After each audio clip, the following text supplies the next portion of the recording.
Ladies and gentlemen, welcome into episode 9 of the Full Court Trap.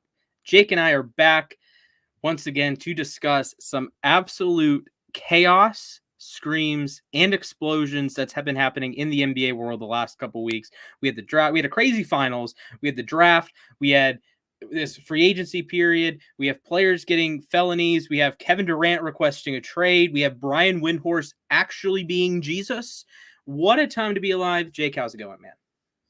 Man, it's been good. It's been an interesting first few days of free agency. Some stuff I'm happy about, some stuff a little bit concerned about, but it's an exciting time of basketball. So, yeah, what are your thoughts so far? This has just been wild. Like, I honestly did not follow basketball as much as I should have this year.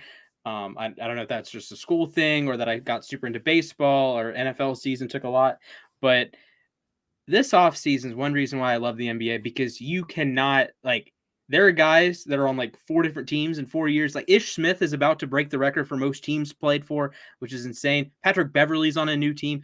It's just the number of moves that happen. Like I was on the uSTADIUM app the other day, and boom, notification, boom, notification, boom, notification, boom, notification. It's like just everything's happening.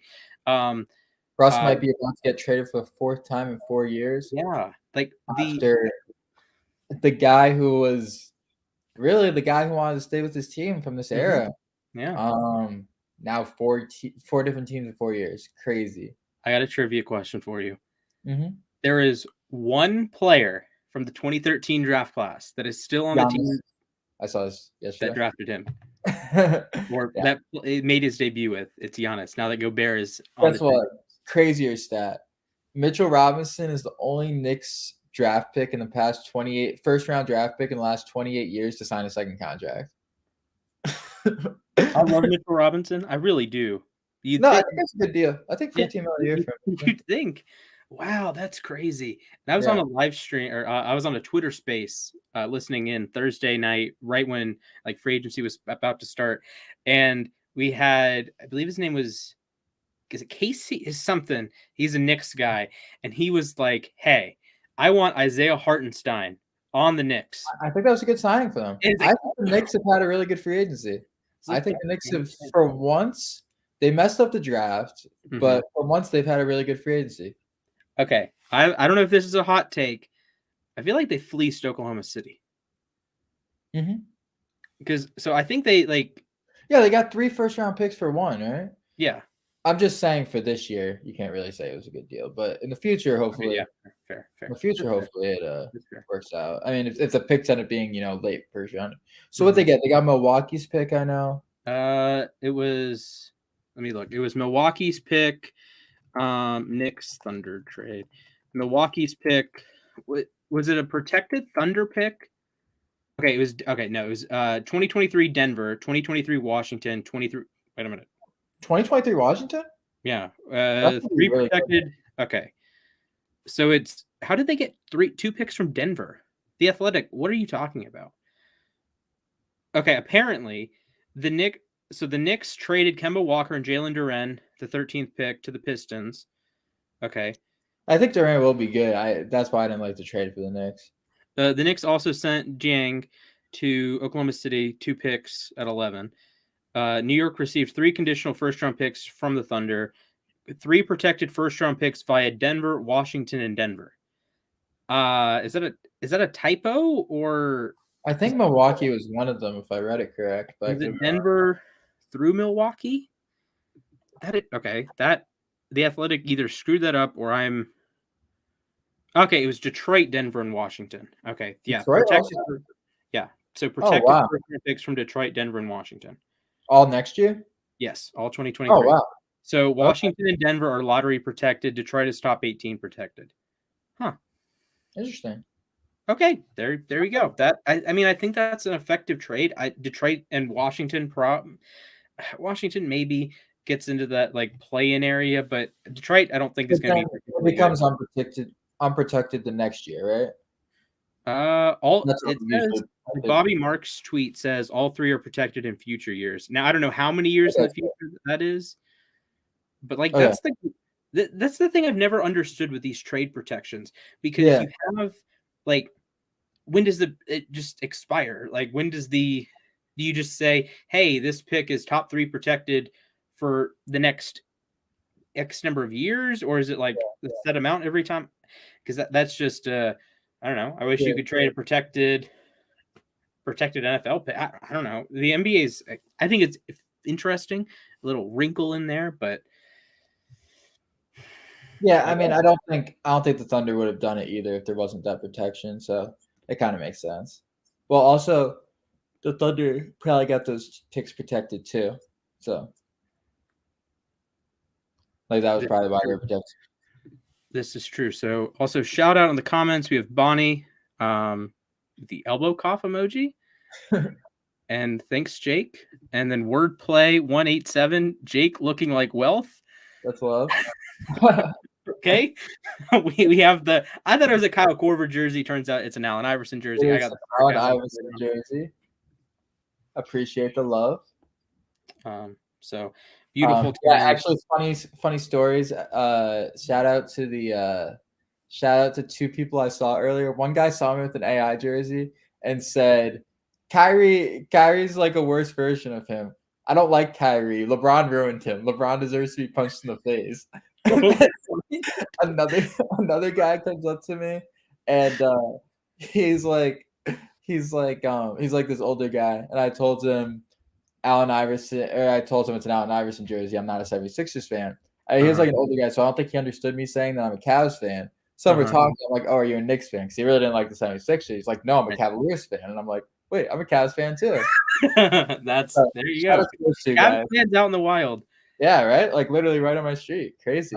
Did I tell you the story about the time I ran into a Utah Jazz fan? Like here? No. Okay, so it's just like one random day. I think it was either over a break, or maybe I was at home for the summer, and I'm just casually wearing my Gordon Hayward jersey. I don't know if I was recording a video or whatever. It's like, answer the door. Yeah, Jazz Hayward. Yeah, so I like opened the door, and he's like, "Hey, Utah, I'm from Utah," and it's like this random dude. I don't know if it was the mailman. I forget if he was a mailman or like the bug guy or termite guy. I don't know who he was, but he knocked on the door and we started talking about the Utah Jazz because he was from Utah. It's like, wow, boom. Okay, we are in Georgia. There's a pretty long, like if I drew it on my whiteboard, there's a pretty long distance between Georgia and Utah. Yeah. I don't know. So go Jazz, I guess. The new home of Patrick Beverley. Yes. Also, do you think they're gonna keep him? I don't know. See, okay, I've had conflicting. Patrick Beverley might have to do the biggest carrying of a defensive backcourt ever if he's playing with Donovan Mitchell. Is all I'm gonna say. Ouch. Jeez, Mitchell was a good defender the one year. Yeah, like, he came out and the comparison was to Dwayne Wade. Like could defend too. He's not good anymore. No, not much more. Let's talk about the Gobert trade. So Rudy Gobert was, before Giannis, was the last player drafted in 2013 to be on that team that he debuted for. Now he's a member of the Timberwolves. And the thought is, okay, the Jazz are going to blow this up. And uSTADIUM, they got a great trade. I think it was a great trade for both sides. Yeah. And you saw that they got a first-round pick for Royce O'Neal. Yeah, that's crazy. Yeah, great trade. That's crazy. Brooklyn, I don't know what you're doing there, but I think the Katie saw that. He's like, nope. And then we had the Brian Win. I wish I could play it, but we would get copyright nuked to the moon. But it was like Brian Windhorst came on The Jump, one of the ESPN shows, and like it's Woj and all these people, and he is just like orchestrating. It is like watching something edited, but he is like just pausing and dramatic effects and the hand motions. It was absolute comedy. If you have not seen the clip, after you watch this video, go click on that. It is pure comedy. Brett Coleman retweeted a couple stuff. It is like, so what is Utah going to do? Mitchell gone? I don't know. They traded Royce O'Neal. He made this big point about Royce O'Neal being traded to the Nets, and I'm like, okay. And then the Gobert trade. Okay. And then the Mitchell trade. So it's fun to think about. So I'm a little conflicted here. So with uSTADIUM, what we have been hearing is that the Jazz are still trying to trade Mitchell. Like we heard that before they traded. That's what I think is going to happen. You have to. I think they aren't completely against bringing him back, which is why they're talking the way they are. But I also don't think that he's in their plan. Because think about it, right? Like Mhm. what the Blazers are doing with Lillard seems so unconventional, and even Lillard now seems tired of what they're doing. But Mhm. their Jazz with Mitchell aren't going to be bad enough to build up to the draft. I mean, granted, Right. Mitchell's younger than Lillard, but just it makes no sense because all Mitchell's going to do, Mitchell's not the type of player that's going to like be the it's not like he's a LeBron or anything. Like, he's not a playmaker. He's not a great defender. He's a great scorer. Cool, but that's not going to win you enough basketball games for it to be worth it to not trade him. I like Mitchell too. Yeah, big fan of Mitchell. Fun player to watch, but Mitchell's you're gonna get the most value you ever get from Mitchell is probably right now. He's still young. He was coming off a great season. If they don't trade him right now, it's crazy in my opinion. Okay, so we have And this Damian is Lillard Instagram stories. I'm getting tired of these at this point. It's like, okay, make up your mind. Do you want to be here? Do you not want to be here? Like, come on, like, make up your mind, bro. Yeah, it's like he wants to be there, and then all of a sudden he like changes his mind. Like he is So like wait for making the new. Yeah, wait, what were you saying? Sorry. he like flip flops between wanting to be like Kobe, Dirk, Duncan, like stay with the Blazers for his entire career, and then like the next day it feels like he's talking about a super team. Also, we got to talk about this the Although Westbrook Kyrie trade. one thing I do want to say when people bring Kobe's name up in that conversation, Mhm. yes, Kobe did stay with the team, but it's not like let's not act like Kobe didn't make a trade request. He made Yes. a very clear trade request in 2007. They end up getting Paul Gasol. It's all good. They win 2 more rings. But when people when Kobe fans start talking against LeBron and they're like, "Well, Kobe stayed loyal to the same team," it's like, Yeah. I mean, I guess he stayed there, but it was because they got one of the best of a very, very good player at the time. Not necessarily, I'm not gonna say one of the best players in basketball, but definitely a guy who fit the team perfectly. Future Hall of Famer Pau Gasol. Yeah, no, he was amazing. I mean, Did he? you look at his numbers in those playoff runs, they're Mhm. like win shares and stuff. It was pretty much Mhm. identical to Kobe's, like in terms of win shares and not points, obviously, but Okay. Rapid fire. Do you think Pau Gasol is a strictly NBA Hall of Famer? it would be borderline. But with his international stuff, Yeah, definitely. for sure. Yeah. Okay. Yeah. See, this is what we broke July 1st, that the Jazz are taking calls and are open to trading Donovan Mitchell. This Yeah, was before the Gobert trade. So this is like what I'm hearing. This is what uSTADIUM is hearing. But I know Woj tweeted that they were going to retool with Mitchell. yeah, it So makes no sense to me. Like at like least Lillard's more of a pure point guard, and Lillard isn't the greatest playmaker in the world, but he can play make. Like Mitchell's a pure scorer. You know what I mean? right. Yeah. For sure. I don't know. Absolutely. It's weird. It's weird to rebuild around a pure shooter. It's like if rather than making that Carmelo trade, the Nuggets retooled around Carmelo in 2009. You know what I mean? It just or 2010. Just doesn't seem very logical. Mm-hmm. Right, So there's definitely a few moves I do want to talk about. we have Miles Bridges being a I can't say the I hope next I hope he word. never I hope he never plays in the NBA again. That's all I'm gonna say. Like, Yeah, that's not assuming exactly what I want. it's allegations, but that evidence, especially that kid talking about it, just Mm-hmm. disgusting. Like, I don't know. Don't want to talk too much on here, but it's gross. So 5 picks for Gobert. Yeah, I don't know how I feel about unprotected picks as well. yeah. I mean, the thing is, the Timberwolves are probably thinking they got their big 3 now, but Ugh. if it's I don't love the fit with Towns and Gobert together. yeah, I don't either. And Towns is the type of player I could see not aging that great too. Mm-hmm. They does shoot well. He's still young. That is true, but I don't know. Something about him. I don't know. I also think Everett is a really good player. I don't know. I just don't know if all 3 of them together is enough to even get you like past the first round. To be honest, Right, that's fair. And because the West is really really good. yeah, we were talking about this on the app the other day, and it's like, how does this affect LeBron's legacy? Well, it does. This isn't like the troll comment. Well, how does this affect? It's like Yeah. I don't know. Brady wins a title. Well, how does this affect LeBron's legacy? Well, when you have these teams making moves, like the Jazz drop out, maybe the Timberwolves like take their spot as the top 6 team in the West, but like you have the Kevin Durant factor. What? Actually, I have a trade proposal. I'm going to pop it I up can for see the Timberwolves not making the playoffs next year, by the way, still. you. Wow. Because listen, you got the Warriors, you got the Grizzlies, you got the Mavericks, you Yep. got the Clippers. Yep. Who else? You got the Nuggets. Mhm. You got the Pelicans. Mm-hmm. You got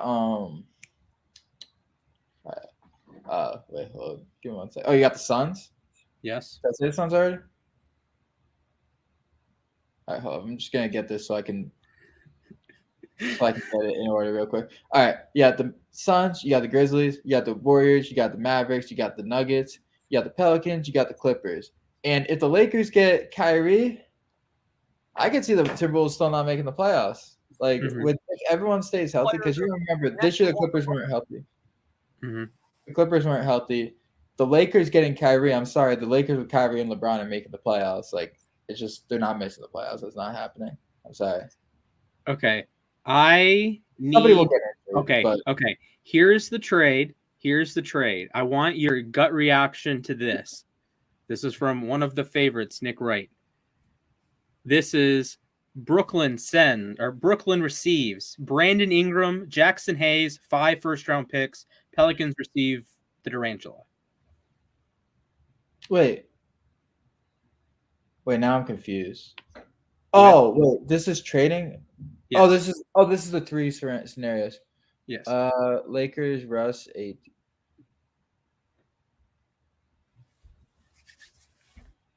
Do you think any of these? Yeah, that Lakers one isn't happening, but it could work. I think the Celtics is probably the best. 5 first-round picks. I think the Celtics is probably the best of those. I don't know though. Is Brown that much better than Ingram? I think the Pelicans. I think Jaylen Brown's better than Ingram. No, but is he that much better? Is he 3 first-round picks better than Ingram? Because I don't think there's much of a difference between Derek White and Jackson Hayes. I would take White over Hayes, or I would take Hayes over White. But again, there's not much. Is there 3 first-round picks of a difference between Brown and Ingram, and White? No. Well, actually, yeah, exactly. And then even those are Boston first-round picks. Like New Orleans, there are a couple of New Orleans ones. There's a Lakers one from the Davis trade, and then is there a Pelican? Or is there like a Blazers one? Or a? Oh yeah, it could be from no, they gave up picks for who else? They traded. Randall signed with the Knicks in free agency. Yeah. Lonzo signed with the Bulls in free agency. Mm-hmm. I don't remember where the extra pick comes from, but they do have 5 first-round picks they could trade. Yeah. So I don't know. I think I like New Orleans as a fit. I also like Memphis as a fit for Durant, but I don't think either of those happen. The only time I'd ever root for KD, obviously, I wouldn't be happy if he came to Cavs. So I don't like KD, but yeah, that'd be a little annoying. If he went to the Grizzlies, I'd actually like that. That team would be fun. Like I don't know if I'd say I'd root for KD, but I'd tolerate KD and root for the Grizzlies. That'd be fun. Get Ja potential ring. Yeah. We have Show Nuff. What's the latest on the Hawks? They got Dejounte Murray. That's a fun backcourt. I know you don't love Trae Young, but Trae and Dejounte. I think Trae Young's very, very good. I mean, I'm not the biggest fan of him, but he's very, very good. I just don't know how the fit works offensively. I mean, the fit defensively is great, obviously, but offensively, they're so ball dominant, both of them. I mean, I don't know. We'll see. Because they play like a pretty similar style outside of DeJounte, not as good of a shooter as Trae Young, but they play a pretty similar style outside of that. That's fair. That's fair. I do like the what you can kind of do defensively a lot for them. Yeah, and I think you can get a nice, I don't know, maybe a little bit of a 2-man game. I don't know if like teams actually do this, but like I don't know, a double guard pick and roll. I don't know. I would try that if I played NBA 2K. Just saying. This is kind of Katie's coming home to Washington, yes.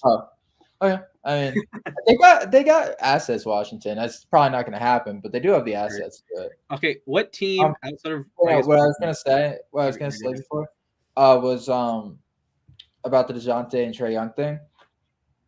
You think about it, that's kind of what the Cavs did with Garland and Rubio last year, and that worked. And leading into another thing, I mean, the happiest I've been by far in free agency is that we got Ricky Rubio back. I am Yes. so happy. Oh, we actually no, we signed Marco Rubio. Did you see that? Oh, I saw that. I had a good laugh with that one.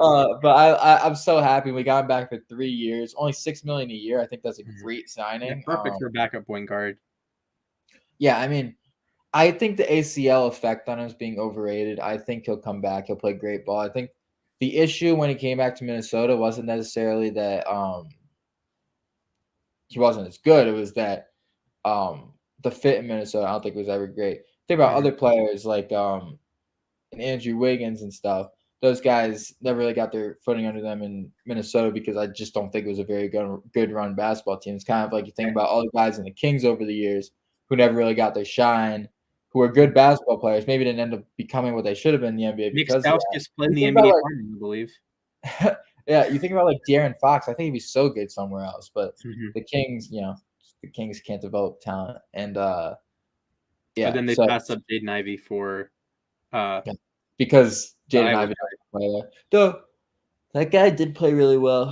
Keegan What's his Murray. Yeah, he Yeah, Keegan balled out. Murray. He had He balled out 26 in today. the summer league tonight.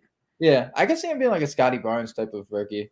Yeah, I mean, I could see also Evan Mobley robbed.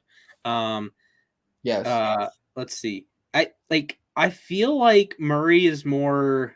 I feel like the Kings every year want Tyrese Halliburton or like a player that's like halfway decent now, and they don't like consider moving forward, right? So Yeah, other yeah. than the Jimmer one's still The weird.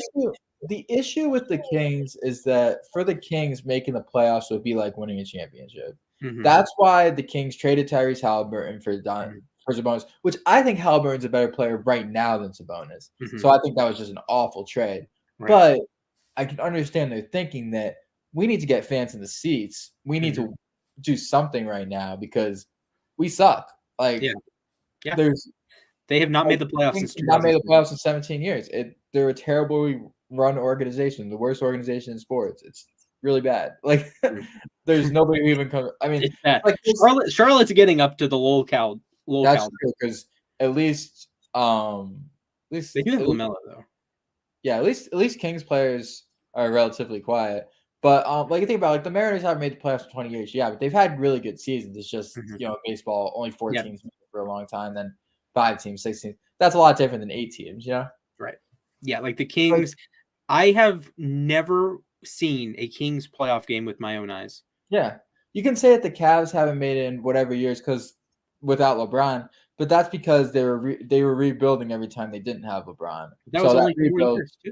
It was like yeah, 4 years with like when LeBron was in Miami, and they just made the play in this year. The Kings yeah, haven't even made the play in. Although in yeah, fairness to the Kings, they did make the bubble. They were they the did. That 14th was their seed. playoffs. Yeah, this is true. But it was 13 out of 15 teams that qualified. Well, to be fair, they had to be close enough. In the East, only what 9 out of 9. It 10. was Orlando and Washington were like battling for the 9 seed or the 8 seed.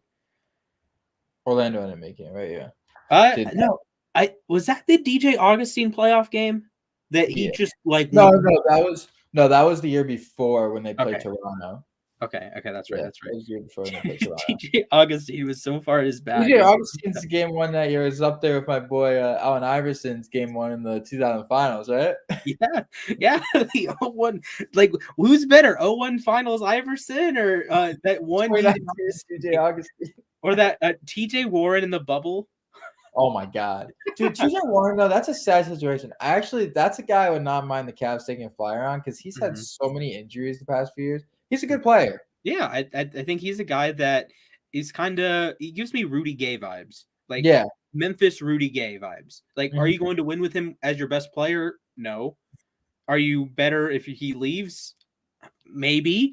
But I think he's a good NBA player. I think he's Yeah. a guy that can be the best player on a team that wins 35 games. And like, is that the most glamorous position? No, but there's these guys like Corey Maggette. I think Elton Mhm. Brand, probably a little bit. Elton Brand was probably a little bit better player, but I think there's a lot of these Josh Smith.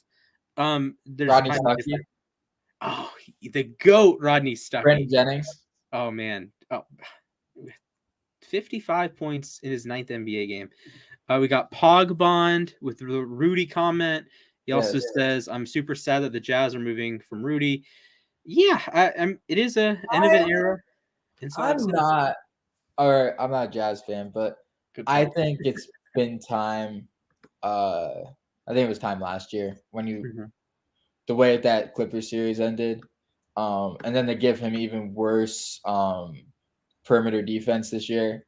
And now they moved Royce O'Neal, so that's gonna be like the worst perimeter defense of all time. Though I mean, I do have Patrick Beverley now, but I have a Mhm. feeling he's not gonna be there during the season. I think they're gonna make more moves, but um,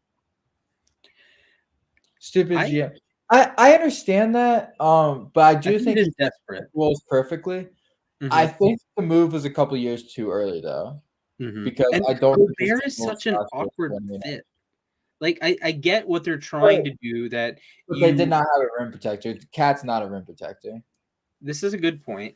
I just I don't love Cat at the 4, but I mean he's not a good enough defender to play the 5.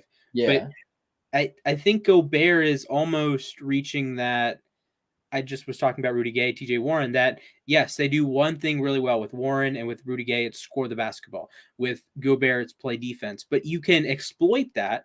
Like say but Rudy Gay was never a great 3-point shooter. So if you force him to take threes and you like control the mid range, control the paint, he's not going to beat you. TJ Warren is not going to beat you that way. But Gobert, like we've seen every Golden State series, he is unplayable. He is a defensive player of the year player, an all defensive team, and it just is a net negative for a team, a liability when it matters. And I think that's the tough thing, the tough situation that the Timberwolves are in. now I'm going to gonna be a little bit of the devil's advocate here. Not as a Rudy Gobert fan, but I Stifling do power. I do think that for Gobert, some of those were a little bit unfair because the Jazz never had very good perimeter defense. I think they Mhm. could have offset. Maybe he's not the most you know, he's not the best at guard when you have him switch on to like shooters and stuff.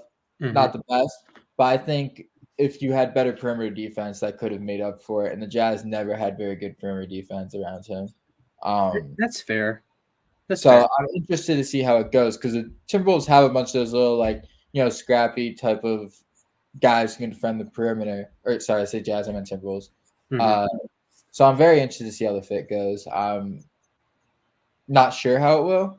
Like I said, I could see them missing the playoffs. I could see them making a. I don't think I could see them making I don't think I could see them making a conference balance next year. I could definitely see them winning a series, but I think in my predictions for next season, if the Lakers make the Kyrie trade, I probably will not have the Timberwolves making the playoffs. Despite that, what I said.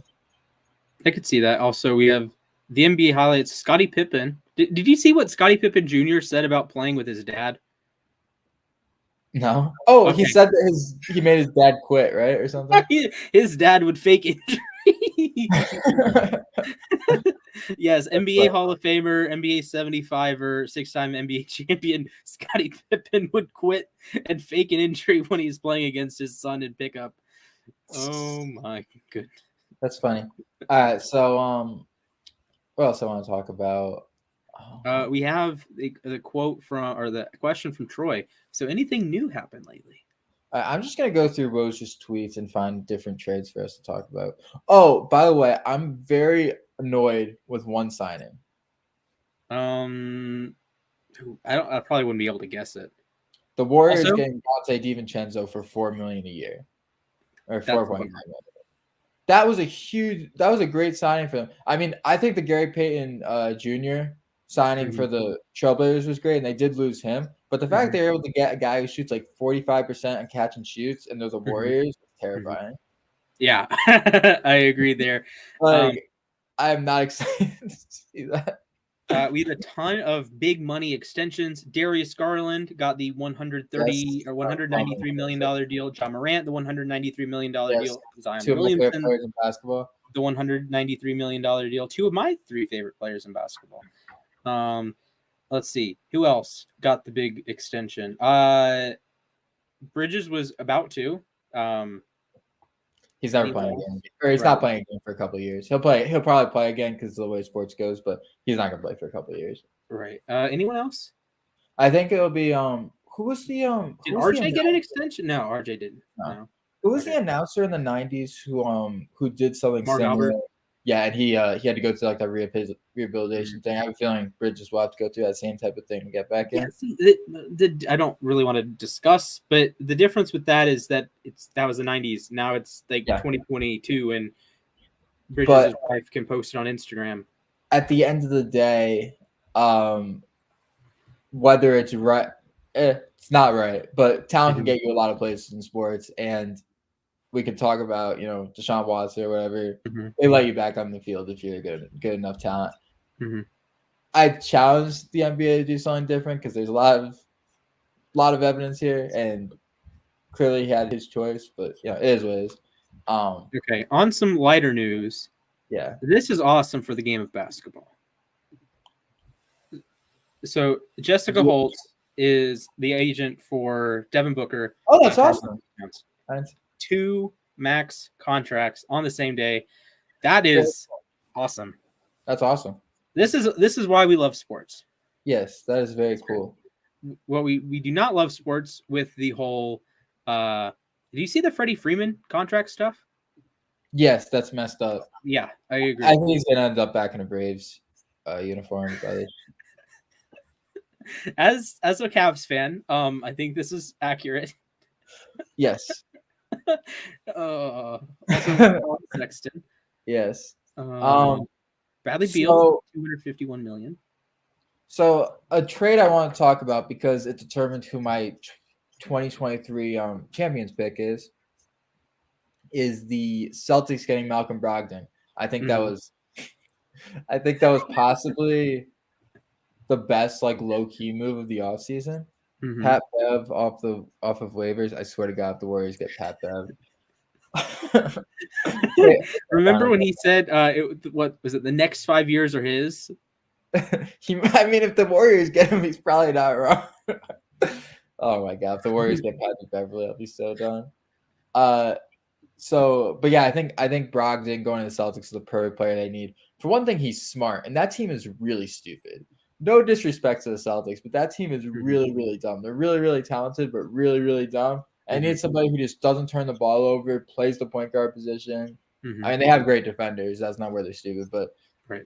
he's a great defender too. I think Brogdon is one of the most underrated players in basketball. I think that trade puts them over the top for me to definitely be comfortable having them as the champions going into next year, like as my champions pick. Mhm. Okay, so I want to address this. So Jamal at Finessed Buckets. It's so clear people are in the mindset you have to be a top 10 to 15 player to get a max contract. Now that's not how the NBA works. No, Exactly. it's So not the like, man, is Darius Garland like the best point guard in basketball? No, he doesn't need to be, and he's not getting paid like he is. Right? and he It is, could be. He could be in a few years. I yeah, mean, and he's that's how the contracts work. yeah. If you don't offer him the max, guess what? Someone Somebody else is else. going to offer him the max. He's going to leave. He's going to go somewhere else that they give him the max. Right And now, though, I think Darius Garland's still worth that contract right now. yeah, I mean, is he worth the exact same number of dollars as John Morant is? No, but that's just how contracts work in the NBA. That John Morant and Darius Garland have But, accomplished the same in the eyes of the NBA. So as of right now, they are worth the same contractually. and Is also that go ahead. that's the best thing about basketball too is with the max and stuff.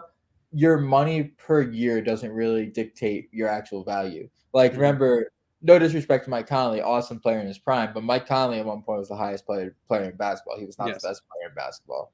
I don't think he would ever say he was the best player in basketball, but he was the highest paid for. Also, this Furious Floyd got in his bag here. The Brunson trade or I'm so Brunson. happy for Brunson. Mhm. I am so happy for Brunson. I think I think he deserves it. Mhm. I think he's a great player. Might have some bias towards him, but I'm a Mhm. huge fan of Brunson, and I think he's gonna be awesome in New York. I think also him being a guy who's won a championship at Villanova, done really well in the playoffs last year with the Mavericks, and really led them in that series against Utah. I don't think they win that series against Utah if he doesn't play up to the way he played. Mhm. It shows that he's like battle tested in the playoffs and stuff. I think that'll be big for the transition to New York because I think Villanova and Jazz fans, while it's not like the New York type of thing, they're very demanding. Hmm. Not like you can just get by there. So I'm excited to see what Brunson does there. Also, I do like the little I do like I think Brunson, Barrett, and Randall can be really good together. Hmm. Those two. I'm, Interesting. I'm excited to see how it works. I'd like for the Knicks to potentially go after shooting guard of some sorts because I don't know what they're doing at that position. But other than that, I think they got a nice team right now. I like what the Knicks are doing, Ooh. and I like the Hartenstein deal. Who else did the Knicks get? They got somebody else. Uh. Oh my goodness. So Brunson, Hartenstein. I think it was Uh. just- What do you make of this? Any reason to give RJ Barrett the max? I think pretty close. If you're not giving the max, it still should be pretty close. Yeah, I mean, I think, and it's again, he wouldn't make as much as Garland, Jaw, Zion, etc., because he's never been an All Star. So that's the thing with these contracts is it's if you are an All Star and you've played at an All Star level, you make the same amount of money. Yeah, So, but he was a great player last year. mm-hmm. Yeah, and he Now after what like January 1st, he was like a 23 point per game score, something like that. he was great. All right, now let's talk about Sexton because I am very annoyed uh, with the way Sexton's being handled. Now, not so much with with the Cavs. Why nobody's picked up TJ Warren? Yeah, we were talking about TJ Warren before. I think he'll be a good pickup for anyone. Might kind of be trying to dictate the market a little bit, seeing what other guys are getting. But For at the end of sure. the day, he'll probably get close to a minimum anyway. Mm-hmm. Um, but yeah, with Sexton, I'm annoyed because Sexton was a near All Star last year. Mm-hmm. He In was 2021. Yeah, 2020, Yeah. 2021. He was fitting perfectly with this Cavs team for the first 11 games this year. Sure, you could say that's 11 game sample size, but that was probably compared to competition or whatever their best 11 game sample size of the year. Because Mm-hmm. yeah, they had that huge winning streak in December or whatever, but they were playing a lot of teams that had COVID or injuries and stuff. They still beat like a healthy Timberwolves team by like 30 points. They're playing really well, Yes. Oh, but didn't they beat the Clippers in that little stretch too? with Sexton, yeah. Yeah. Sexton had 26 that game, I believe. He had that Mhm. nice left-handed dunk over, was it Hartenstein? Maybe over him. Uh, It was over I'm someone. I'm blanking. I remember watching it on my laptop. Yeah. Um, but yeah, no, I'm annoyed because Sexton's one of the best young scorers in basketball. Mm-hmm. He gives a lot of teams exactly what they're looking for, and I think an unfair narrative has been painted on him because he was on really bad Cleveland teams his first couple of years and had Mm-hmm. no choice but to be that guy shooting a lot and whatever. And I think he showed last year that he could play a lot better off ball. He could Mm-hmm. do a lot more. I honestly think, frankly, that he was always better with that. It was just he had to play with that bench unit and shoot a lot of shots because the bench unit was terrible. I Mm-hmm. mean, it was And he so was bad. still, pretty efficient his first He 3 years still in the played league. very. He was, He shot 47% last year. yeah, he was 46% in his first 3 years. Even though as a rookie, for like the first half of the year, he was one of the worst players I've ever seen. Yeah, Shot 38.5% on threes in that stretch, yeah. 83% from the line, scoring 20 a game. Like how many guys at age 22 are pouring in 24 a night? Actually, I'm going to look that up. Yeah. But 24 a night at age 22. Like, Yeah. Also, did you know that LeBron James now has the record for most points per game scored by someone over the age of 33? Really? Yeah. Not 30 too points surprised. per game at age 37. It's crazy. But Sexton, I think Sexton at $20 million a year is a complete bargain. I think Mm-hmm. if the Cavs don't do it, they're crazy. I'll be very upset if the Cavs don't do it. Unless they get it I'll be upset either way because he's my favorite player. But if they get a really good sign and trade, I'll understand it. But it was just like a second round pick type of sign and trade or whatever, or they just Right. let him go. I'll be really annoyed because Sexton's the missing piece in this team. We talked about it before. Sexton's the piece that the Cavs need to really get over the hump. And the guy they're looking for, they drafted OG, which I think was a really good trade or a really Mhm. good draft pick, but the guy we're looking for is right in house, and if they let him go, it'll be really bad.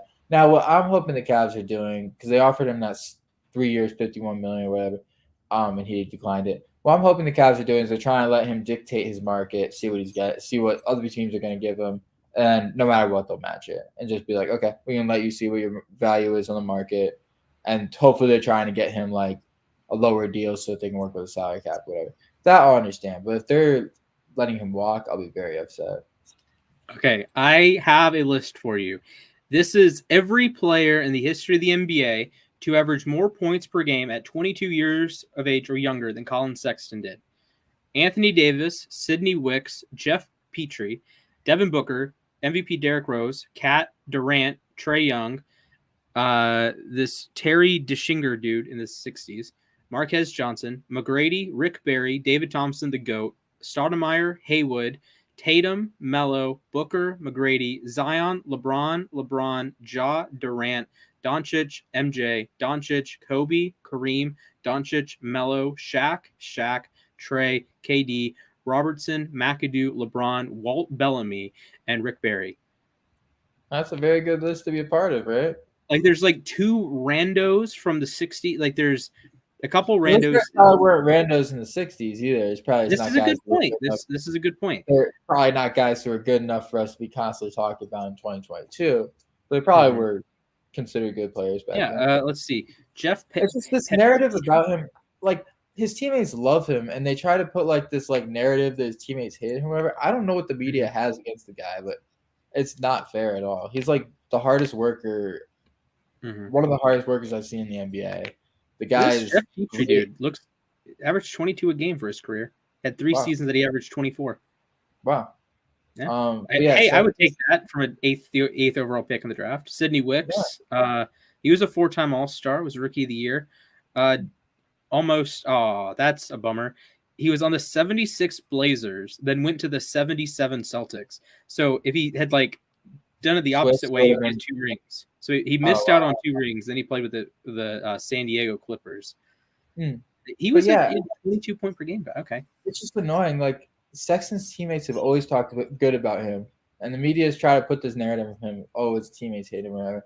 I'll Mhm. never understand it. I get if you I get the stuff about his size or whatever. He's not the best Mhm. defender, but guys have enough on the back end defensively. Sexton's not bad enough of a defender where Right. he's gonna get exposed that much with Allen and He Mobley back tries. there. Yeah, exactly. He tries. And he's gotten better. Like he's not a I wouldn't even call him really a bad defender anymore. I wouldn't call him good. I don't know if I'd even call him average, but he's not bad defensively. Yeah, there's kind of tiers. It's I'm gonna do a comparison to NFL offensive lines.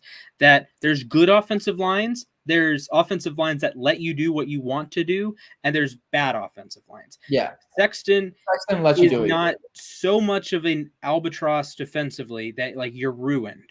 It's not Yeah. a you're He how you was talk his about rookie. Donovan Mitchell. Yes, I agree. Yeah, he's not Trae Young. He's not Isaiah Thomas, your favorite player, Isaiah Thomas. He's not Earl Boykin. He has a I'd say pulse. he's And better than like Dame defensively too. yeah, Like Dame's that's a it. Dame's disaster. probably not Trae Young too. Yeah, it's Um, like sometimes I get it. Like you're a 6'3" guard, like you're 6'2", 6'3". Okay, I get it, but at the same time, Chris Paul's a very good defender at 6 foot flat. yeah. No, Like that's why Muggsy Bogues could defend, was a halfway decent defender at 5'3". I don't think height I can think be Garland and an Sexton, excuse. with the amount of effort they put in, could both become decent defenders. That's Yeah. really all. I mean, that's all the Cavs need. They got A defense is Allen Mobley very back. difficult in the modern NBA. Yes, but it's difficult for everybody. So we're comparing it to everyone. We're not comparing it to guys from back then Good point. either. This is correct. Also, Christian Walker has 2 home runs today. There you go. Dude, the Red Sox. Okay, so the Red Sox started terrible, then went on a crazy streak, and now they've lost 4 or 5 to the Blue Jays and Cubs. So a little bit annoyed, They were the but second best team in baseball for like a month and a half yeah. behind the No, Yankees. I think the Red Sox will still make the playoffs, but I'm very annoyed they've lost 2 in a row to the Cubs. Yeah. Also, the Braves are only 2.5 games behind the Mets. Crazy. Chris says Raptors to the moon. What's your win-loss prediction for the Raptors in 2022-3? Yeah. Raptors are interesting. with a robbery known as Scotty Barnes. I think if the Raptors don't trade Scotty for KD though, they're a little bit crazy because I think they have a window. If they have KD, Okay. I think they have a very I think they can win a championship. If it's like if they have to give like Barnes and another one of those pieces up, but they have Van Vliet's Van still there. Vliet, Siakam's still Siakam, um there. the, oh, Let's see. shoot, who's the other Barnes guy? would be in the trade. Is Bruno Caboclo still a thing? I think so. But no, look at the roster. They still have Gary Trent, right? Yeah, I believe so. There's Let me another big time player I was thinking of. let me see where Oh, Bruno it was Caboclo is nowadays. what's the guy? OG Anunoby. That's what I was thinking of. Okay, yeah. Yeah, like you got enough there where you had if you had KD, you're really talking about championship.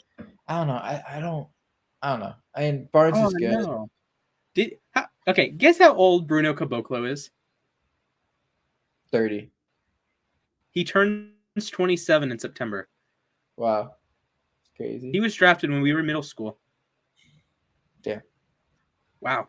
He's also the last team he played for was the Houston Rockets. Mm. He was playing center for the Rockets. Huh. Yeah, if the Raptors didn't have if the Raptors had to give up like Scotty Barnes and a first round pick or something, I'd do it. Because I don't know. I think Van Vliet, Durant, and Siakam would be a crazy big three. Okay. Got a question for I you. don't know if I want to see it personally, but Okay, 30 teams. If you got an equal trade package for Kevin Durant, how many of the 30 teams would be favored to win the title the next season? Like if you're not, I don't know, like if it's not like the Pelicans trading Zion, Grizzlies trading Ja, things like that. I don't Like if know. it's a logical trade for both sides. I don't know because KD's not exactly. You have to have the perfect team with KD. I feel like Okay. because KD, anything that bothers him, that could possibly bother him, is gonna come out in the playoffs, and you're not winning a finals. I'd say the Suns would. I think the Grizzlies would, just Heat? because. What? Miami. Sure, Miami, Golden State, duh. Golden State, yeah, Boston. Boston's favorites, anyways. yeah, Boston would, but I think Boston. Imagine he goes to Milwaukee. Would Giannis and KD be the greatest duo in the history of sports? Yeah. Also, okay, who's the best player in the NBA right now? Today. Yeah. Okay. I made a short about this. I said that Giannis was better than Steph. Very easy. Yeah, every one of the comment sections started crying and saying, well, Giannis hasn't won 4 rings. And I'm like, why does a ring in 2015 have anything to do with who's better right now?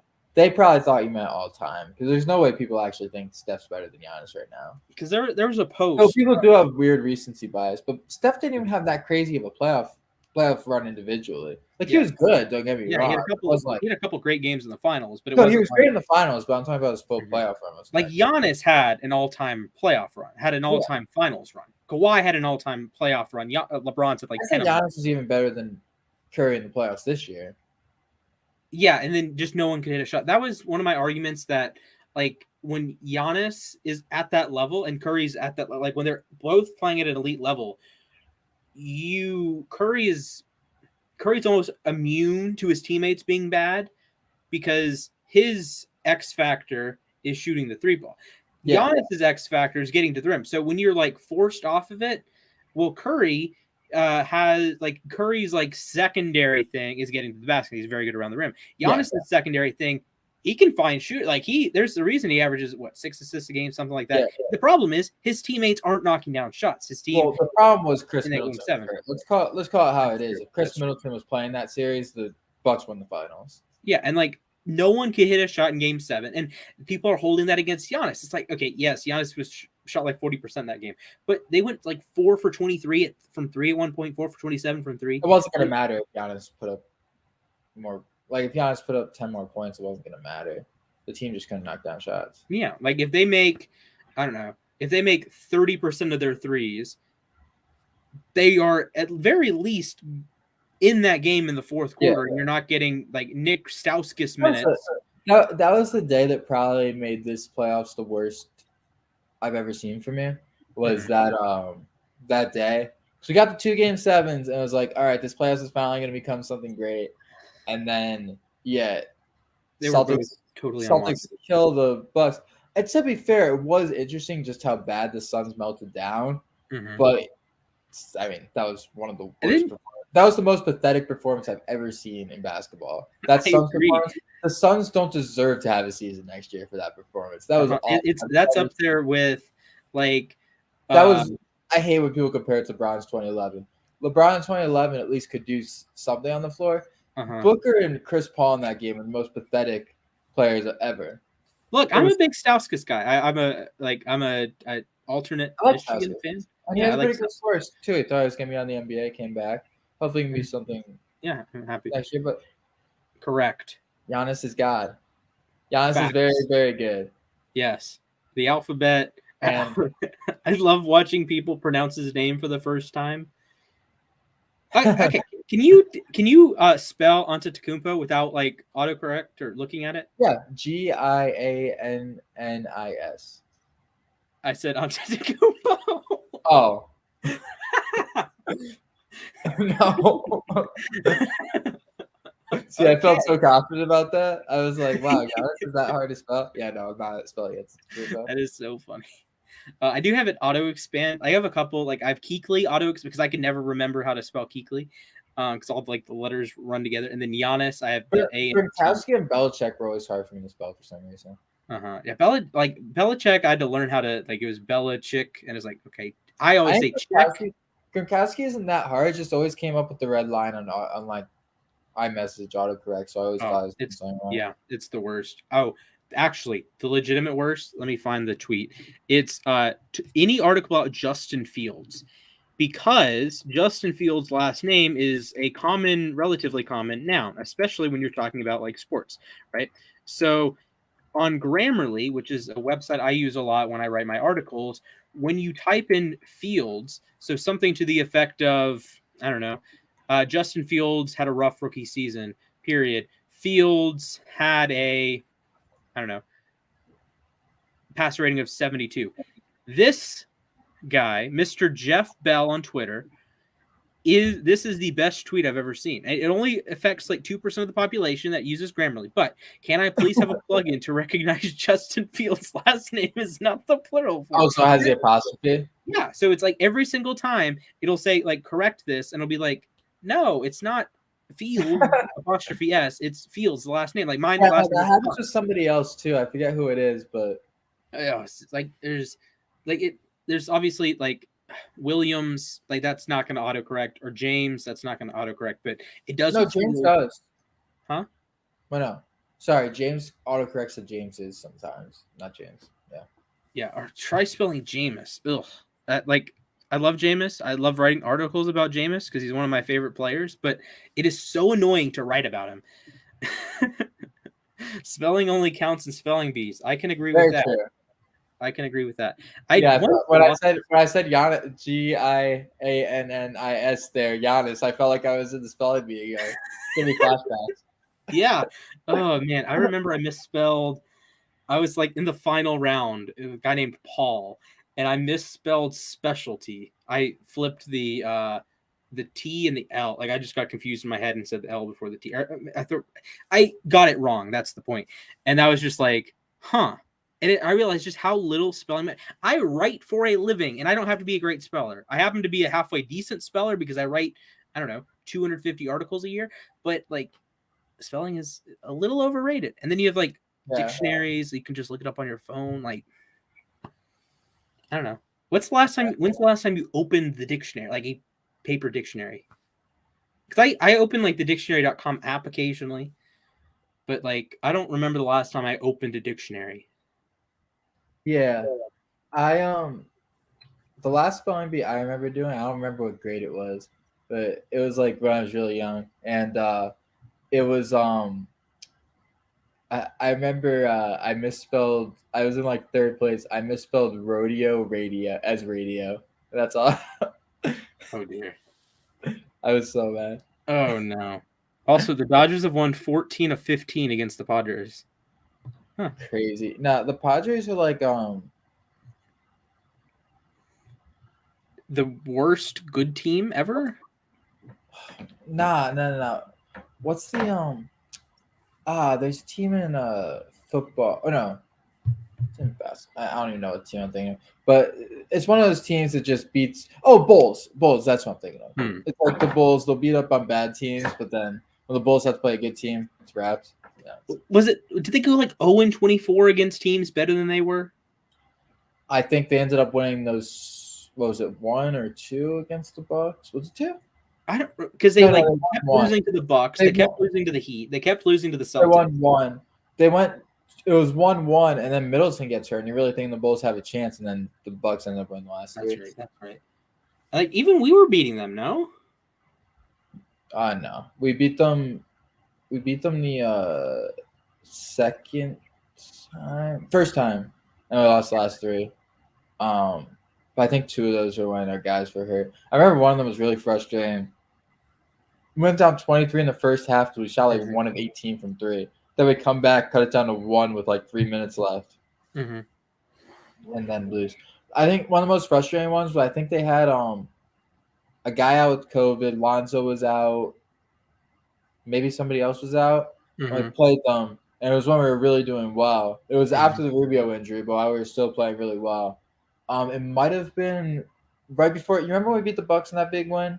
They felt Yes. like we were definitely going to make the playoffs at that point. And then after that, it was when the Cavs started to fall apart. Yeah, I think it was like the week before that they lost that game to the Bulls. And it felt like a really big game because I felt like that felt like their momentum was starting to swing. But then the Bucks game felt like, oh wow, we can really beat anyone. And then stuff happens. Facts. Okay, I want your opinion on this. I had a rant Wednesday afternoon with Jack. We did episode 79 of the Sports Desk, 78 of the Sports Desk. And we got to catch up. Yeah, we do. So we were talking about Baker Mayfield, and I am of the opinion that the Browns royally screwed Baker Mayfield, and I went into this large, like, number 1 pick, savior of the franchise, won a playoff game over Pittsburgh, all this thing. And Mr. Father Abraham, I was looking through the YouTube comments on the uSTADIUM page, and he's like, I disagree with everything you said, or everything you just said was wrong, or something like that. And I'm like, okay, I'm gonna thank you for the comment. Why? And like, I guess I understand what he's saying, because Watson is an upgrade over Baker. That's fair. That's 100% true. But I argue it doesn't have 30 cases.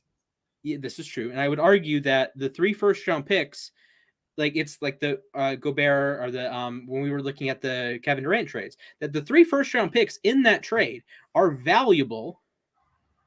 That valuable enough that it doesn't, like, it cancels out, especially because the Browns are hitting on the first-round picks. I disagree with that for Mayfield versus Watson, to be honest. I think Mayfield's like a top 15-ish quarterback. He's a good quarterback. I think Watson's top 5. Now, if you factor in the fact that Watson probably isn't going to play the full year this year. What if he's suspended the entire season? If Watson suspended the entire season this year? I think it's a bad trade regardless, just for PR. But at the end of the day, if you win a Super Bowl, sports aren't based on morals. Sports are based on what you do on the field. Sports are an escape from all that stuff at the end of the day. Now, do I feel comfortable seeing kids walk around in Deshaun Watson jerseys? Not really. But at the same time, if you win a Super Bowl in Cleveland, I mean, some people won't like it, but yeah. Hey, you remember Holden from the app? Yeah, the Rams fan. Yeah, he had a shirt. No, he had a mug that said "F them picks." That Les Snead, the Rams general manager, like, posted a picture of. So his sales went nuts. That's hilarious. Okay, so like, I get the Browns don't need picks as much. No, I like the way this Browns team's constructed a lot. I think but it's been constructed through the draft, and you have to, like, replenish your talent, because it's the Bucs scenario all over again. That the Bucs, like, as good as the secondary was, they were able to compete because they hit on like 5 secondary picks in a row. They hit on Winfield, they hit on Davis, they hit on Dean, they hit on Whitehead, they hit on friggin' Murphy Bunting, they hit on the other safety. But the Bucs also didn't have to trade for the quarterback. That's a good point. And Baker Mayfield isn't Tom Brady. And I think Baker Mayfield is good. I think what? Okay. Okay. So you were trolling. I was gonna make a whole point because he said he was a Ravens and Steelers fan. I actually like, you know how in like when you play a sports game, your controller disconnects, your player just like stands there. I was like this at 6 a.m. when I read the comment. That was like I'm a Ravens and Steelers fan. I was like dying, and he's dying in the comments. I'm like, what? Nah, there was someone on that app. I don't know if you remember this, like 5 years ago, who was unironically a Bears and Packers fan. Do you remember that? No. You don't remember this? No, Oh my god! Because like they came out there, and it was like like they were definitely one parent who was a Bears fan, one parent's a Packers fan, whatever. It's like, yeah, I'm a Bears and Packers fan. The whole app's roasted them the whole night. You don't remember that? No. Oh, hey, I'm a Red Sox and Yankees fan. No, what? To be fair, I'm a hockey casual, but I am a Bruins and Rangers fan. So, oh dear, Well, I don't really watch them. I just root for both of them because my dad, like, we used to get like seats to Rangers games, and I think my dad knew like one of the players, so we root for them. And we're Boston fans, obviously, and like I feel like hockey just doesn't have that rivalry. Boston, New York, like obviously the fans don't like each other, but it's not like the teams. That's fair. Because like when I think of hockey, like Red Sox and Yankees physically hate each other. Like yes, Patriots, Bears and Packers, Ravens, Steelers hate each other. Like even though Bears and Packers isn't really a rivalry per se nowadays, because I mean the Bears are just so bad. If the Bears get good enough, it's a rivalry. Yeah. Yeah. Okay, you know what's an underrated rivalry? Saints Falcons is underrated because that no matter how bad either one of the teams are, those games are on crack every single time. Bengals Ravens too. I hate the Bengals so much. I would rather see the Steelers win a Super Bowl than the Bengals. It's an underrated rivalry. It is exactly. I think it's underrated that how much I hate the Bengals and how much I hate their fans. Like at least I can respect Steelers fans. Bengals fans drive me up the wall. I think it's a bigger rivalry than Brown Steelers is at this point. Ooh, because they had a playoff game too. They had some really good games in 2020. I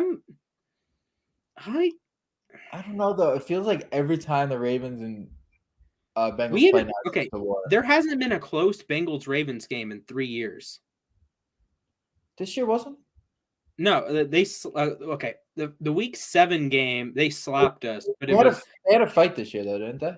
I don't remember. This year, last year. Okay, so like this year, right? Because you guys didn't. Jackson was injured for the second game, right? Yeah, Jackson. It was Josh Johnson for the second game. Right, and you guys. The first game was when you guys were 7-1, right? Yeah, something like 5-1, something like that. Gotcha. And that was such an annoying game because that's one that's margin of victory. Just throw it out the window. If you tell me, oh, you got curb stomped by the Bengals, you didn't watch the game. It's the same thing. Pretty close up until the fourth, right? Yeah, it was the Ravens had the lead. Then you had the 80-yard touchdown to Chase. They had a 3-point lead, and it's like a 1-score game entering the fourth. And the Ravens failed on 3 straight fourth downs in their own territory. Okay, that's how you lose by 24. It's the exact same thing happened a week earlier to the Chargers. And if you said, hey, you murdered the Chargers. No, we didn't. We just had one timely stop because they went for it on 4th and inches from their own 20. And like a couple fluky turnovers. Oh, yep. Okay, you win by 28. Congratulations. The Chargers have to be the most pathetic franchise in football, man. Yes. The Chargers? As Patriots fans, we always celebrate that day too. They're up there. The Chargers, because think about it, right? The Chargers have had a team good enough to win the Super Bowl probably like 12 of the last. The 2006. Oh my! How I don't know how the 2016 didn't win the Super Bowl. Forget that. The 2010 Chargers not winning the Super Bowl, let alone not making the playoffs, is crazy. Best offense, best defense, worst special teams missed the playoffs. Brody Croyle started the game for a team that made the playoffs. Like the Lions are at least trying. It feels like the Chargers are doing whatever they can to lose. I don't know what they're. I have a hot take. The What? Lions will make the playoffs this year. I like it. I like it. I really like I their draft. love their I think roster. I really like their draft. I love the way they played second half of last year. I really like the coach. I think Goff was really good second half of last year. Mhm. Um, I want you to so take a it might guess at be this. better. It might be better if they did really bad and got young, but I don't think they're gonna be bad enough to get young anyway. Yeah, I So agree. Okay. How many players over the age of 30 are on the Lions roster? 5. One. Oh, Goff? Well, no, Goff's not. Michael Brockers. Yeah, Ravens legend Michael Brockers is the only player over the age of 30. I like it. Yeah, that is under, and they have depth everywhere. Like I was writing an article about like breakout players for every team, and it's like there's like 4 dudes on the offense that I could legitimately say, hey, they could be like a star this season, and 4 dudes on the Yeah, defense. Like I'm just gonna go Ravens fan bias here, but Chris Board is a guy that was a near Pro Bowl special teamer a couple times. And you talk to any Ravens players, they said, hey, the next guy that's going to pop is Chris Board. He just doesn't get the opportunity because they drafted a bunch of linebackers. But Chris Board is a starting linebacker in the NFL now. Deshaun Elliott playing strong safety. That's a lot of fun. You have Akuda who is moving like he tore his Achilles 10 months ago, and all of his movement skills are back. Tracy Walker playing free safety now. yeah, So that's safety. awesome. Armani Arwurier, he had an awesome year last year. People don't talk about him. I don't know. I To think the be Lions. fair, not a lot of people were watching the Lions last year, so I This is get a why good they're not. point. This is a valid point. Other than that one goofy Pittsburgh game, just What about the goofy Ravens game where you guys okay. hit the 65-yarder to win? I know you have your opinions. It shouldn't have been that close or whatever, but that was a crazy game. Marquise Brown dropped 3 touchdowns in a quarter. Well, okay, dropped 2 touchdowns and one was like tipped in front of his face.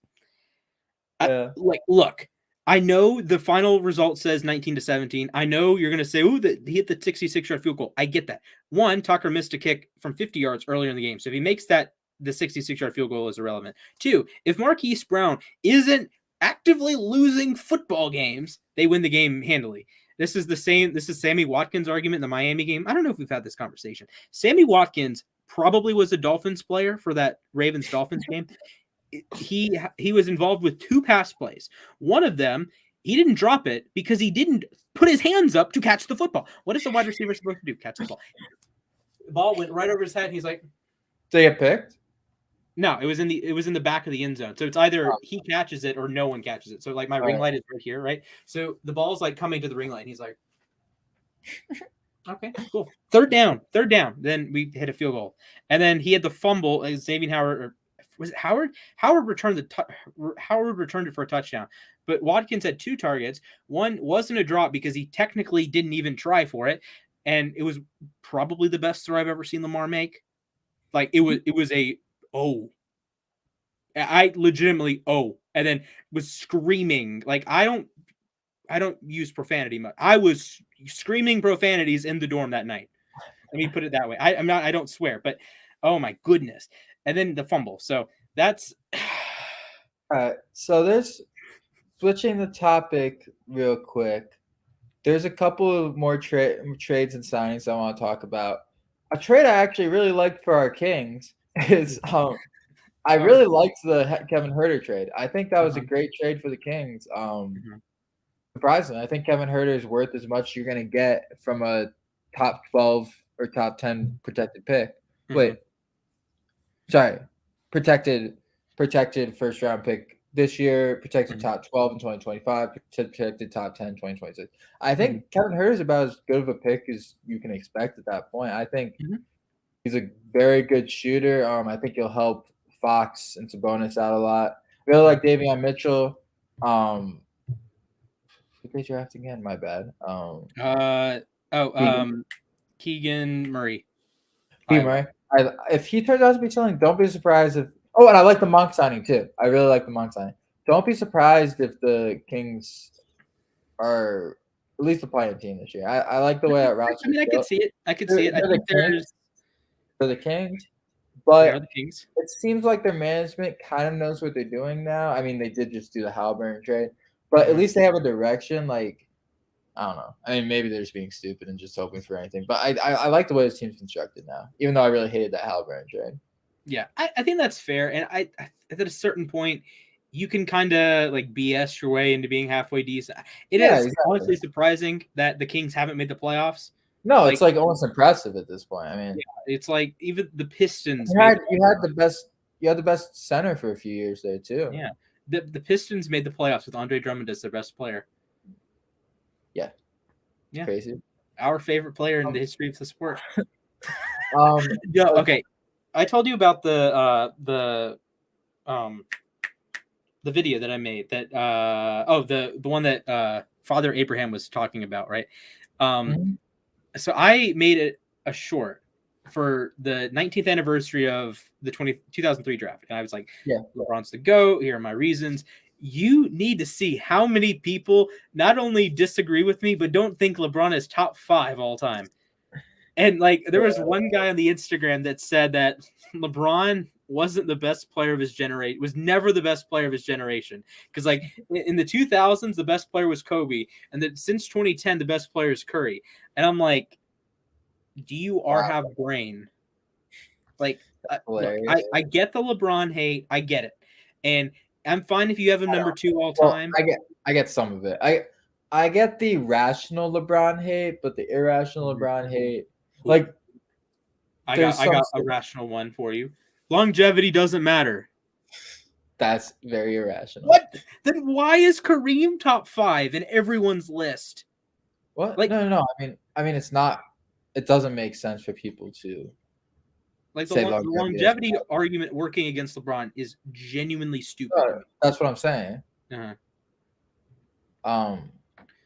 So yeah, but a couple of signings I want to go over real quick. I like the Robin Lopez signing a lot because now we actually Mhm. have a backup center, and we don't. Yeah, I mean, listen, important. I love Moses Brown, but at the end of the day, you have to be able to make a layup in the NBA, and Uh-huh. Robin Lopez can trust him to do what you have to do out there. It's not gonna be great, Do but you remember the a day that backup he signed a center. bag with the What? Knicks? Do you remember the day that he signed a bag with the Knicks? It was a larger contract with the Knicks than Julius Randle got with the Knicks That's to start with, crazy. which is kind of the state of the NBA in 2016. But hey, what do I know? My favorite is the Lillard meme, and when that was the summer that Batum left, Aldridge left, and Wes Matthews left, and Mhm. Rolo left. And it's just like I think it was the Will Smith meme. It's just, where is everybody? Oh my goodness. Portland's weird. Portland made I forget who They made moves. they brought Nurkic back, I I believe. hate the Nurkic deal. I think that's way too much money. I don't think Nurkic's very I've good. always been a big Nurkic guy, but I can see that that's too much for him. Yeah. What's the worst move you saw? I'm actually going through them right now. I think the John Wall signing was good, although crazy stat, John Wall has played less games than Dirk Nowitzki in the past 5 years. Yep. But I think That. 6.6 million a year, low risk, high reward. I think Mm-hmm. he could potentially be their starting point guard. If Mm-hmm. he really gets back to the level, and he, even though it's injury, basically has had a couple of seasons off, so maybe that puts a couple years on to his career, or maybe he'll just be done. I don't know. I think the Celtics getting Gallinari is a good Mm-hmm. move. I think Okay. actually very underrated move. I Mm-hmm. think Gallinari is a good player. I think Bruce Brown going to Nuggets is a good move. Mm-hmm. I really, really love the Cavs getting Rubio back. That made me so much more excited about next year. If Colin Okay. Sexton comes back, I'll be extremely, extremely excited. Though I'm very worried that's not going to happen. I'll be very sad. Worst deal. Let's just go with Andre Drummond to the Bulls. No, I'm kidding. That was only $3 million a year. Mm-hmm. I think Bradley Beal 5 years or The whatever. triple max with I think Washington. Yeah, I think that's going to be the worst contract in the NBA in 3 years. Yeah, it's weird. And there was I saw a tweet and it was like, There's no chance of it becoming something great. uh-huh. Oh, wait, actually, I can't even say this is that bad because the Thunder, it doesn't really Dort? matter. Are you gonna bash Dort? I'm not bashing Dort. I'm Don't just saying. bash Dort. I am a pro Lou Dort. I have control over you being in this stream. No Dort slander allowed. I'm just saying 21.5 million a year for Lou Dort. It's insane. look, I'm look, sorry. look, I'm a big fan of Lou Dort. The one Okay. basketball game I like vividly remember watching was like 3 years ago. Was it Game 7 against Houston? Was it in the bubble? Yeah, that was a great Dort, game. like Dort was like the co-star. Oh, he was the third star. It was Chris Paul on the Thunder Yeah, Chris with Paul was Paul and phenomenal. SGA, and then Lou Dort is like the third option. Yeah. And it's like this shouldn't work. This shouldn't work. And then Lou Dort is hitting like he had the greatest Game 7 I've ever, Yeah. other than Draymond, the craziest like whoa great Game 7 Yeah. I've ever seen. Yeah, So he was Lou Dort, awesome. he's a legend in my book. No slander allowed. Another contract that I don't know if this is bad, but it's really weird to me is Alferny Simons getting 4 years, 100 million based on like a 20-game stretch. I get it; he was good this year, but 25 million a year for that. I mean, I can understand why Dame is getting frustrated. That's And crazy. like, and I'm really sorry. I like Simons too. Simons was actually the first player we covered on the show. yeah. I was gonna say he's in a title of one of our videos, so he's a Yeah. legend.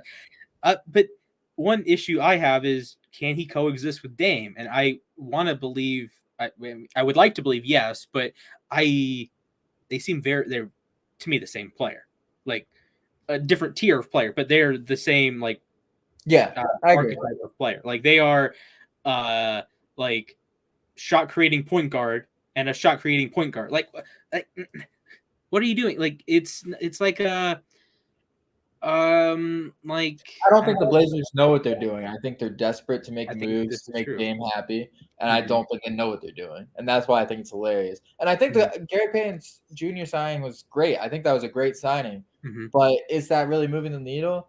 Is there a reason why you want Dame back so bad, or can you just let him go? Because at the end of the day, Dame's a great player, but I'm never going to get full respect. And I understand. Listen, there's something to be said for loyalty, but at a Mhm. certain point, it feels like he's almost Loyal to a fault, he's loyal to be kind of loyal. loyal to a fault. It's that he is scared to be exposed in the big stage because Dame has faults, Uh-huh. and Got swept in the conference he's finals. always he's always been the best player. He's always led the team, so he hasn't gotten that much slander.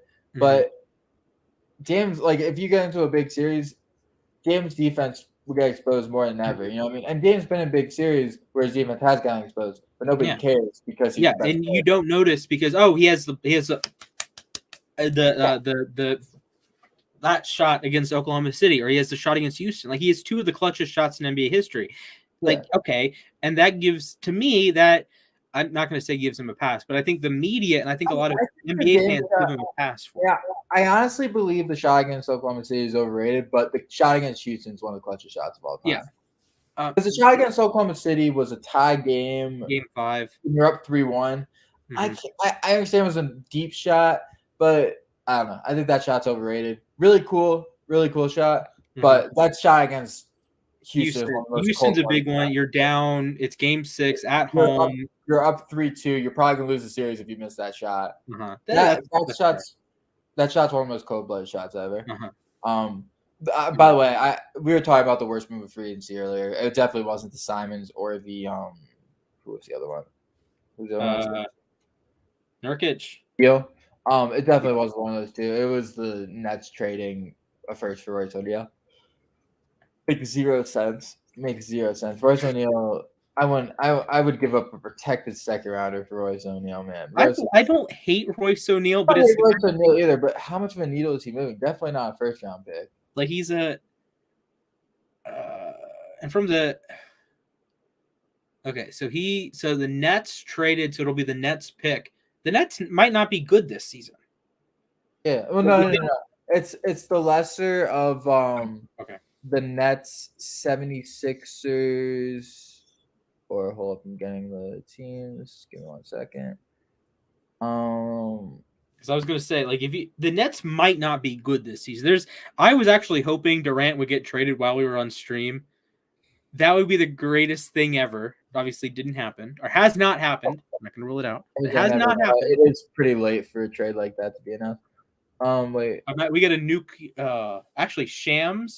It's the lesser of their own Houston or Philadelphia's 2023 first round pick. So theoretically, it would probably be Philadelphia's, but okay, so probably in the 20s. Okay.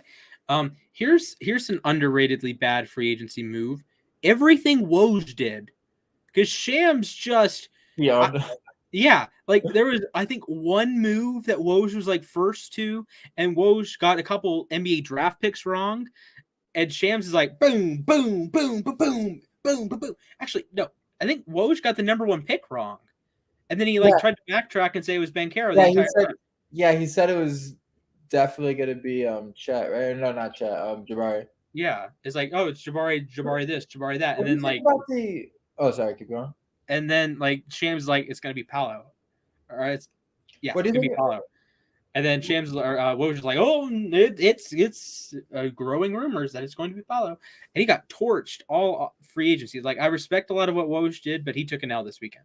What? Yeah. What do you think about the Will Barton and Monty Morris for KCP and Ish Smith trade? I think that was a really good trade for Denver getting KCP. I think he fills Yeah. out their starting lineup really nice. So Ish Smith, congratulations. As soon as he plays a game for them, that will be the most teams played for in an NBA career. Per source. Um, I don't. Can I fact check that? Has he played more than Joe Smith? Because Joe Smith played for like 14 teams. Ish Smith. Okay, I want to take a moment and talk about Ish Smith. So Ish Smith is kind of like the older version of Monty Morris, that he just does his job. He has 14 jerseys on his basketball reference page. He just does his job. He's gone out there. He's suited up for 719 NBA games. He's been a starter for 167 of them. It's not a great score. He's 7.6 points per game, but he knows his role.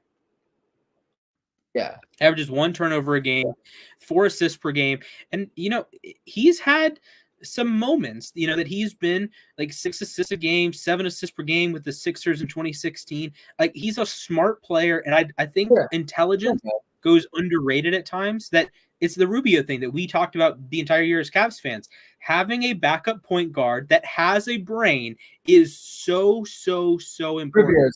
Rubio's got an exceptional brain though. Like Rubio's a much better player than No, him. this is true, but like But Ish Smith is a very smart player. Yeah. Actually, can you guess all of the teams he's played for? No, not even gonna attempt that. Okay. This is in order of we got Wizards.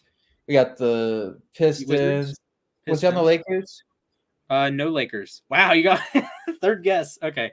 Do you want me to read them off? Give me a second. He's definitely never on the Cavs. Is he on the Bulls? No Chicago.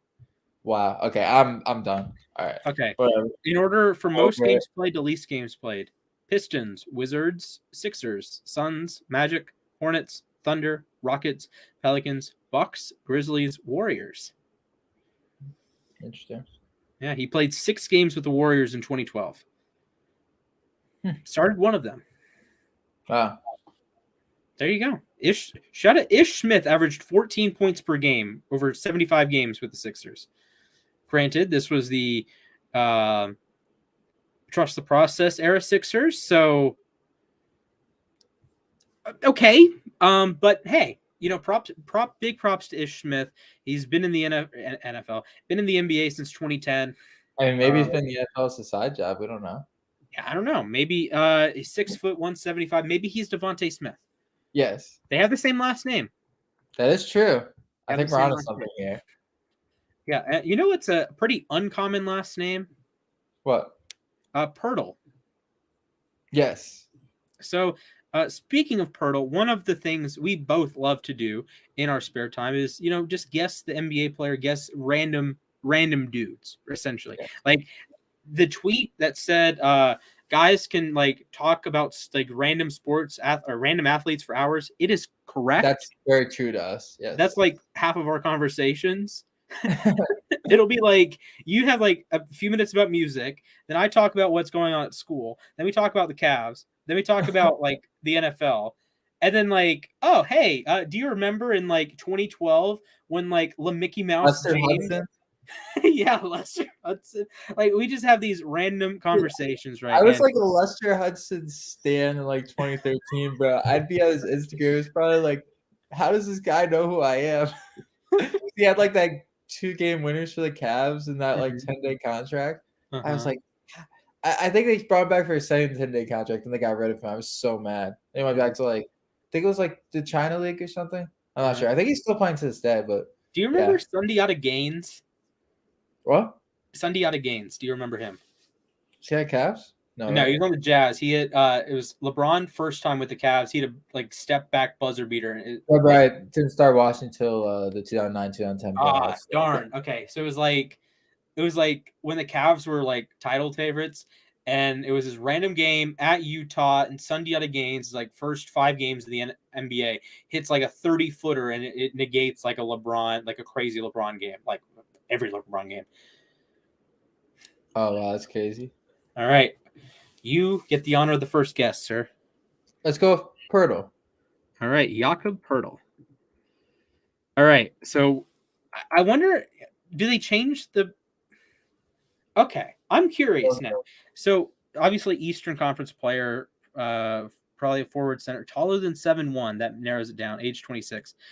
Does it have accurate teams as of now, or is this like the last time they played? I'd assume if it's gonna be the guy, it'll be as of now. I'd assume. Okay, because even if it is, but the contract's not official yet. I don't think Pirtle is too worried about that. Maybe it is. I don't know. I don't know. Okay, so taller than 7'1", 26 years old, Eastern Conference. Taller than 7'1". That kind of yeah, he's a forward center. There's not many Eastern Conference players that are 7'2" or taller. Or it's 7'2" or 7'3". Is it Porzingis? I think that's yes. It has to be. Yeah. Okay.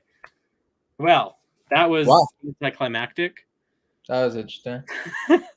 Okay. All right. So what I was thinking for going forward for our show, I mean, obviously we gotta work on the once a week idea because we've had a little bit of a slump here in terms of our episodes. But I was thinking we go an hour twice a week. Okay. Because now we got time with summer and stuff. It's up to you. Mm-hmm. Yeah, I mean, I'm down. I have a week. I'm going on vacation like next, the 4th through like the 15th, something like that. Okay. So I like spotty being available. Okay. I could do. I'm gonna try my best. I don't have any interest in being fired on my day off. Yeah, I'm always down to record shows. I have been. So my down here is Splash Rants. This is where, like, if I don't have like a uSTADIUM sanctioned thing, I'm just gonna go live. Or haven't gone live yet, but I've recorded. Let's see. So episode 1 was my MLB All-Star ballot, or no, episode 1 was me talking about the Braves winning streak. Episode 2 was my MLB All-Star ballot. Episode 3 was me and how I make my NFL power rankings. Episode 4 was my American League, one player from each team that I felt deserved to make the All-Star game. Episode 4.5 was the NL version. Episode 5 is a 4-hour live stream of Alex and I talking about MLB Power Pros. Nice.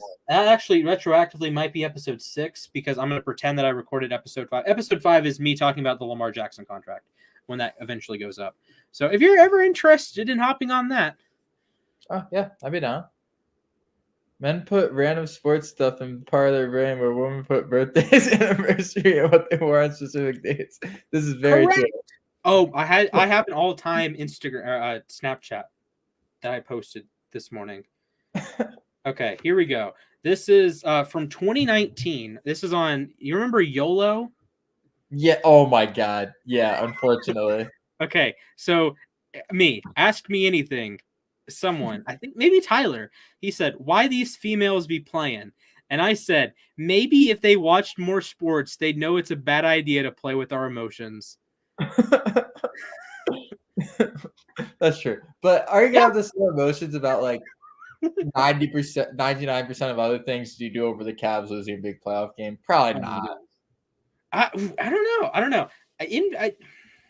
I have like on my wall here. I have a yellow piece of paper. Right here. It has the day the Ravens won the Super Bowl, which is my mom's birthday. The day the Cavs won the NBA Finals, which is my dad's birthday, and the day the Braves won the World Series, which is my parents' anniversary. That's crazy. I believe. Is it 11? Okay. It's either up there because it's the day that the team. Yeah, it is up there because the day they won the World Series. And they won the World Series. I think it's their anniversary. Both of them are asleep, so hopefully they never see this. Love you, Mom. Love you, Dad. Oh my goodness. That's funny. Okay. Well, but yeah, that is a correct comment. Yes.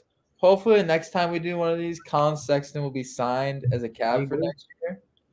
By the way, talking about Ochi real quick, this will be the last thing, is I really like the mean for Okoro. What? What does that mean for Okoro? Well, the I don't think it means much because I think Jetty and Windler are probably out of here. And I think that Ochi offers something completely different. Ochi literally said in an interview today, he said, if the Cavs need me to make 10 threes a game, I'll do it. I want to do whatever the Cavs need to win. Ochi can do other stuff, but he's here because we need shooting. Okay. That's why we drafted him. Like I saw, guard forward, and it's like, okay, Okoro? What happened to Okoro? Yeah, no, so I get what you're saying. Every game. Okoro still might get traded. I'm not saying Okoro is untouchable, but if Okoro gets traded, it's not because we drafted Ochi. It's because the Cavs want to move on. Or the Cavs got a good deal, whatever. I do think some guys are getting traded, though, because the Cavs have currently, I think, 15 roster spots filled. Can only have 13. I don't think that's going to make too much of a difference for Sexton because at the end of the day, you sign the guy back, you don't sign the guy back. There's a few roster spots you don't have to worry about. I don't think the Cavs aren't signing Colin Sexton back because they got Raul Neto. You know what I mean? Yeah. Raul Neto's not a terrible player. I think he's a good backup till Rubio comes back because he's going to be out the first couple months with his ACL. But, yeah, you're not bringing Colin Sexton back because your roster's full of Raul Neto. So that's just not right. That's just bad business. Yes. Oh my goodness, that was fun. 90 minutes. Usually we're usually a lot longer than 90 minutes. The last time you were on stream was the 24-hour stream, right? Yeah, that's right. Yeah. Yeah, good this time. One went by fast. Hopefully we'll have more news next time because even though there's been news, there's been free agency and stuff, I feel like it's a lot of stuff you can go over quickly. I feel like the extensions. We can talk about quick who we think Kyrie and KD are going to go to. Okay. Yeah, we can make a uSTADIUM take. So I am a uSTADIUM employee. Jake is a uSTADIUM app user for a very long time. That's how we met. Yes. Since probably almost 7 years to the day. Yeah, it'll be 7 years today that I joined the uSTADIUM app on July 20th. I still remember these people were in my comments. They're like, "Hey, we've got this app." Well, first they were talking. See, the really cool thing that uSTADIUM did, I don't know if they still do it, but when they were first starting, was they would engage in conversation.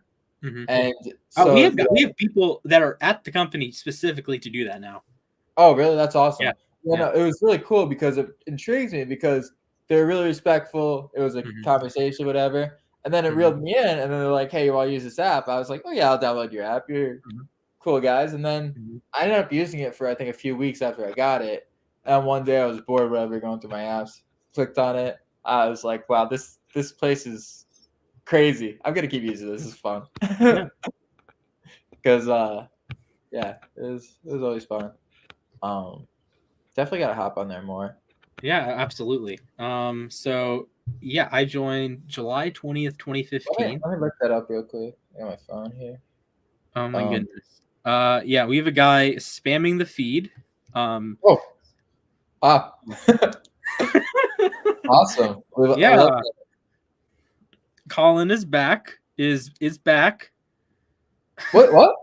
Colin's back? Huh? No. Not. Sorry. Not that Colin. The guy's name is Colin is back.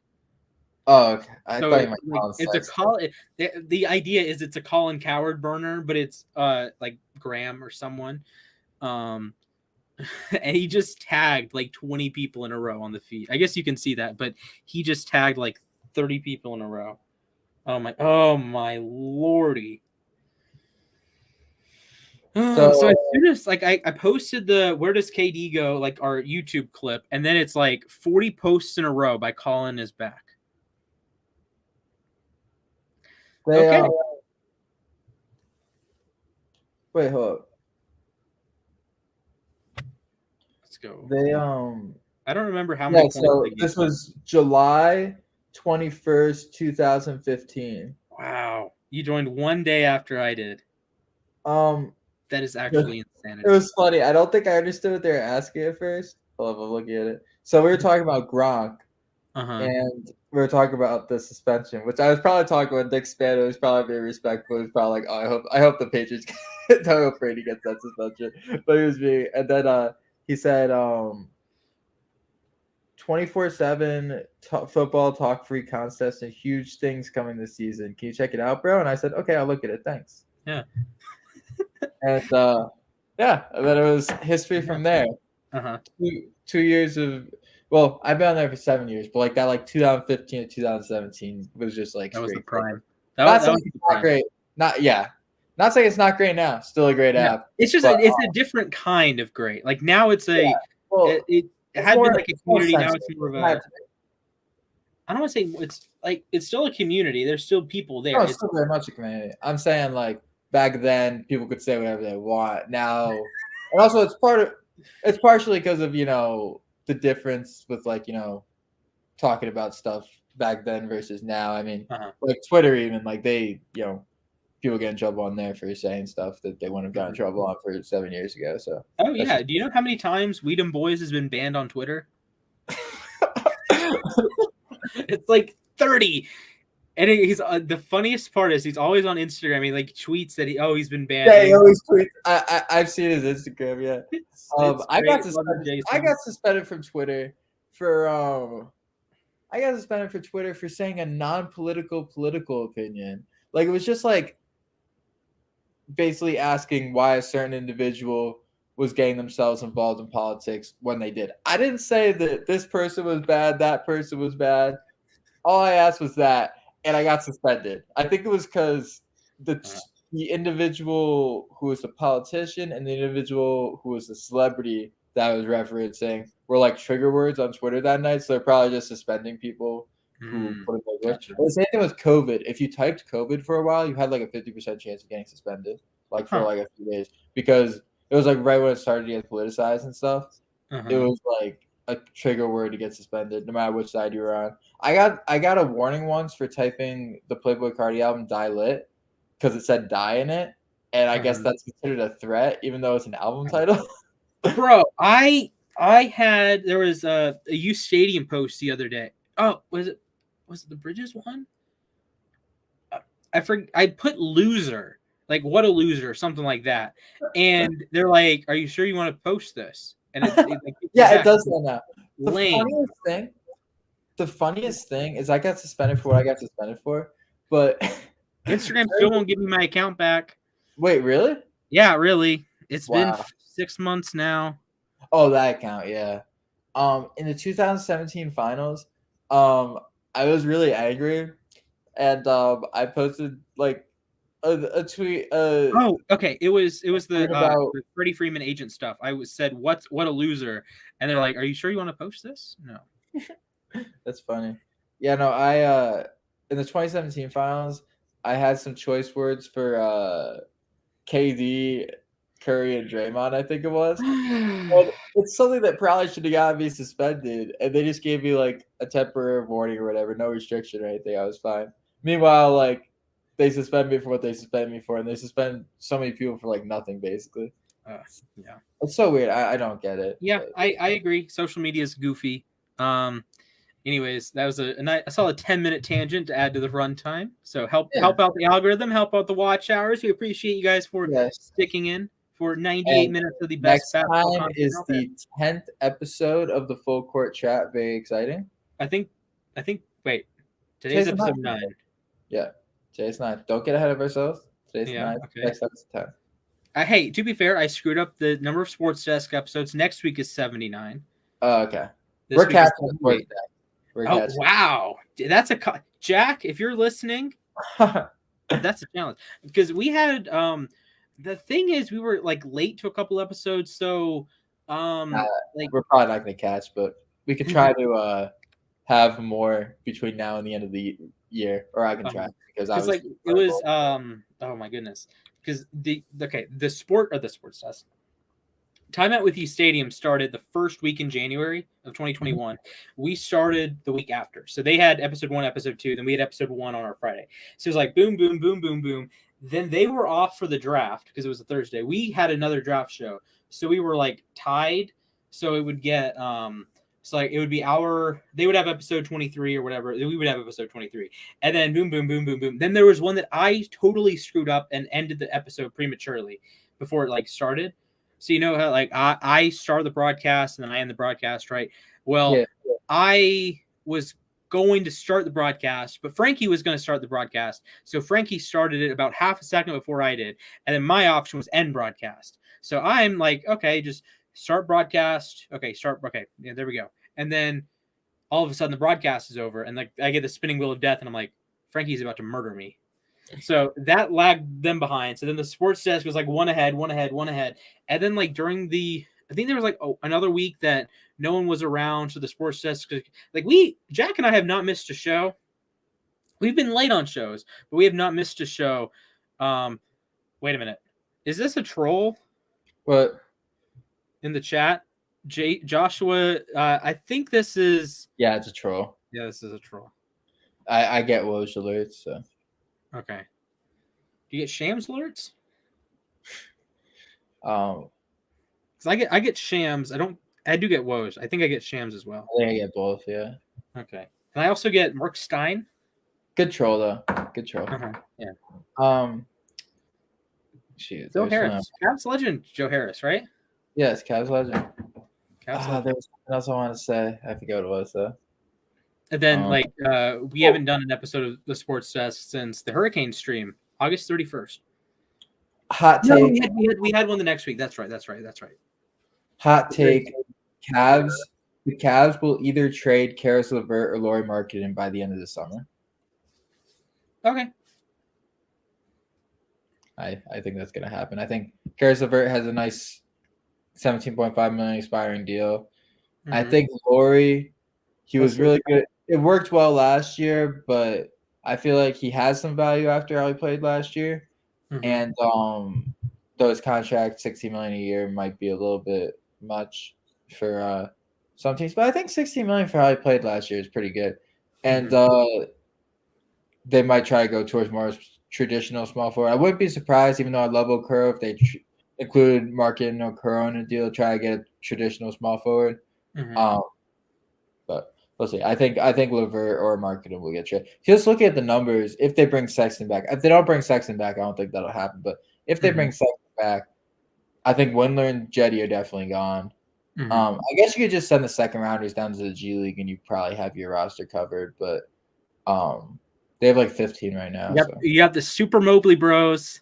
You didn't I think Isaiah is definitely going to be on the roster. They're talking about him like he's going to be a part of the rotation by the end of the year. So. Huh? Really? Because like saying I didn't really think much of him. He's supposed to be a 3-point shooter and a playmaker. I think. Okay, he wasn't the best player on this USC team. No. Okay. It'll be interesting.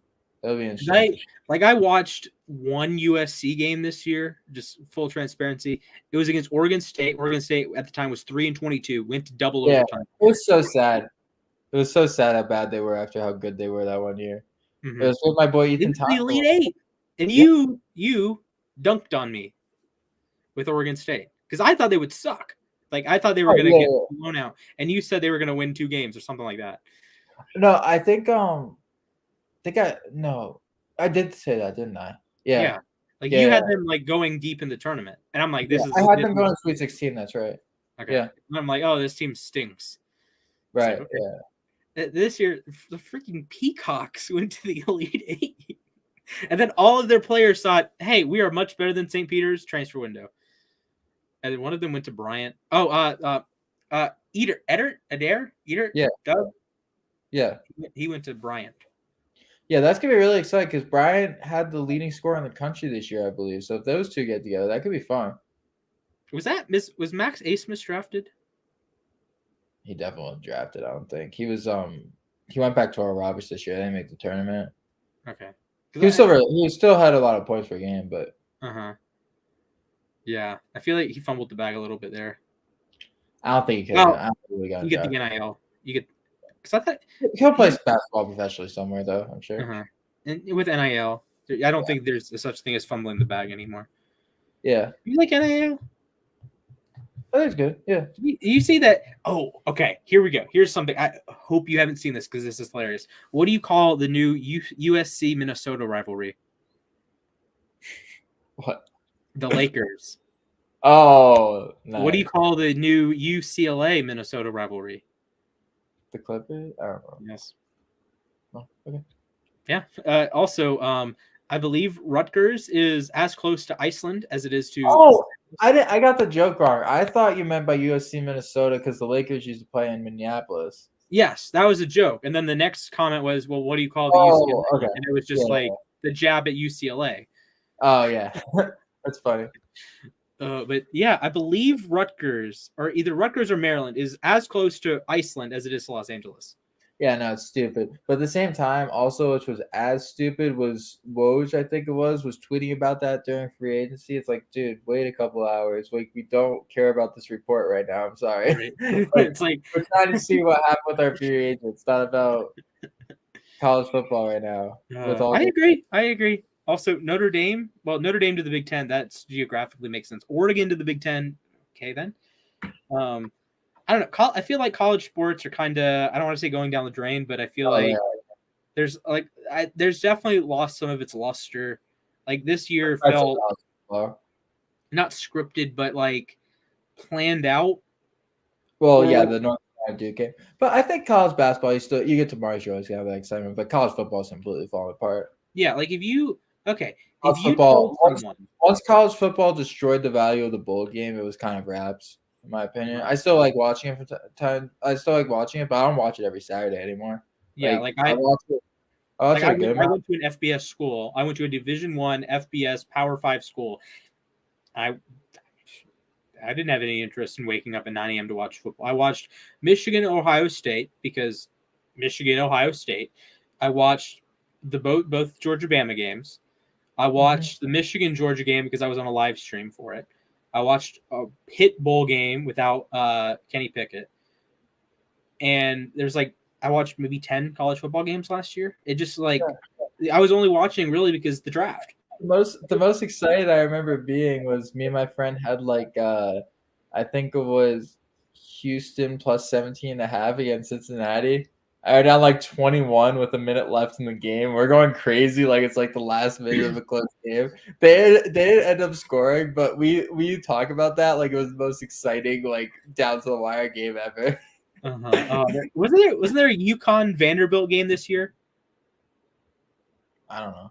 I think there was, and then both of them stung because UConn and Vanderbilt, and it was like down to the wire. Either went to overtime or was like end of the fourth quarter.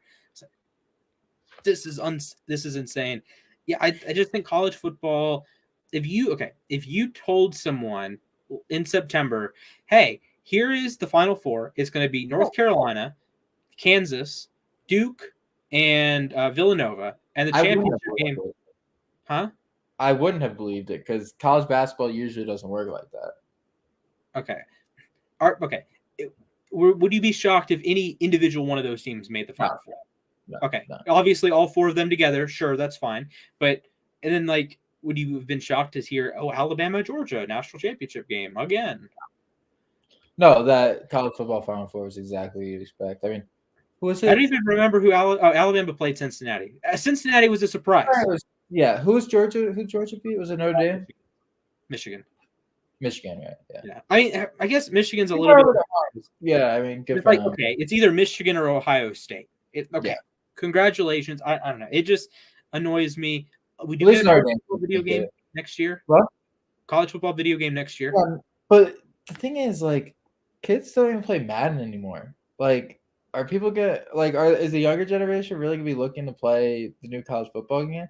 I don't know. I think You're not wrong. Like these guys, like the next, like Madden's not popular anymore. But I'm like, there's still people at our age group that play it, but like sports video games in general, outside of like FIFA, are not what they were in 2017, like 20. Well, actually further back than that, like 2015, 2016. Like that was there was like some really good, like right around the turn of the next generation. There were some good Maddens. Yes. Like 2K then was really they up until added like hold 2K17. Y for the OBJ catch, and that kind of ruined Madden. And Yes. everything's all like pay to play, like with Madden Ultimate Team, My Team in 2K, Park stuff in 2K, my career in 2K in general. Like FIFA, even Ultimate Team in FIFA, Diamond Dynasty and MLB The Show. Like it's all geared towards online. It was always pay to play, but there was a certain level. Like in 2K15, there was a lot of stuff you could do to get your team good without paying, and even you get if you get a lucky pack here or there, you could potentially get a really really good team regardless. Now it's literally like if you don't pay, you're not doing anything. Also, However, I felt a lot more comfortable spending that much money on 2K when I was 14 as opposed to when I'm 21. yeah, it's like, should I spend $60 on 2K? No, I'll just wait until it's like 75% off. Yeah, right. Like, I mean, not even that, but like the in-game stuff. Like when I'm not even gonna say the amount, but I spent a lot of that when I was like 14 to like 16 range. I would not, well, like 13 to 16 range. I would not spend that now. Like, it's like, yeah, student loans or NBA 2K. Student loans. Yeah. Student loans. No. Oh my goodness. All right. Anyway, it was fun. Yeah, that was a lot of fun. I think we need to update our graphics a little bit because we had a whole rebrand with uSTADIUM. Have you seen the rebrand, like the graphics? No. Okay. So I might have actually. Was it there during the 24-hour? Yes, it was we released it the day before. Okay. So what part was the rebrand? Let me see. Has this been updated? Yeah. Okay. So like the top logo in the top, like at the top. Oh yeah, that's nice. Yeah. I like it. And we have like alternate logos for all of the sports now. It'd be cool. Actually, I'm going to pitch this to Henry. I know he's asleep now, but what we had like specific logos, like uSTADIUM logos for each. Like we have the full court trap, right? So we would get a full court trap themed U. I don't know how that would work. It'd probably just be the basketball. It would be similar to the basketball one, but I don't know. I'll shoot him a message. All right. Sounds good. Any last words? Nope. I hope by the next time we're on here, Colin Sexton signed a contract with the Cavs because I will probably not get over that till the season starts if it doesn't happen. So, for my sake, you all better hope that Colin Sexton signs with the Cavs. Other than that, I don't have too much to say. Screw Dallas. They better not get Colin Sexton. Yeah. The Western Conference Finals was such a buzzkill. Yeah. They don't deserve Colin Sexton. Especially because Jason Kidd's going to get fired at some point. Jason Kidd's then he's going to spill water on some people, and Jason Kidd's going to throw a punch at it wasn't water. He'll throw a punch at some point. It's going to happen. Like, might get a triple double. Who knows? Jason Kidd? Oh, yeah. Here we go. Here's the triple double. It's going to be punching someone. It's going to be, what was the off the court thing? Or was that the off the court thing? He had the domestic violence thing. Like, okay. So it's going to be the trifecta. Another domestic violence charge, with all due respect, punching a guy on the sideline and spilling water on it. It's going to be the same. A significant other is going to be like the opposing coach, and this whole setup it'll be straight out of a comedy sketch. It's like Scott Sterling, but Jason Kidd. Anyways, that was out of pocket. I'm sorry. Okay, that'll wrap us up for. Just clip that. Yes, I'm gonna post it on the main uSTADIUM page and lose all of our followers. All right, thank you guys for watching episode 9 of the full. Appreciate the love. And remember, folks, go Cavs. Go Cavs and hit that Jordan Bell. Yeah, ring a ding ding. That Jordan Bell where is he playing nowadays? Probably China or something. I don't know. I'm gonna look this up. Jordan Bell. Super Bowl champion, world champion. Okay, he last played for the Fort Wayne Mad Ants. He's 27. It's crazy. What? Okay, he was most recently on the Bulls. What year? 2022. Oh, cool. Good for him. Yeah. All right. Anyway. Yeah, with that said, peace out, go Cavs, ring a ding ding that Okay. Jordan Bell, like the stream, peace.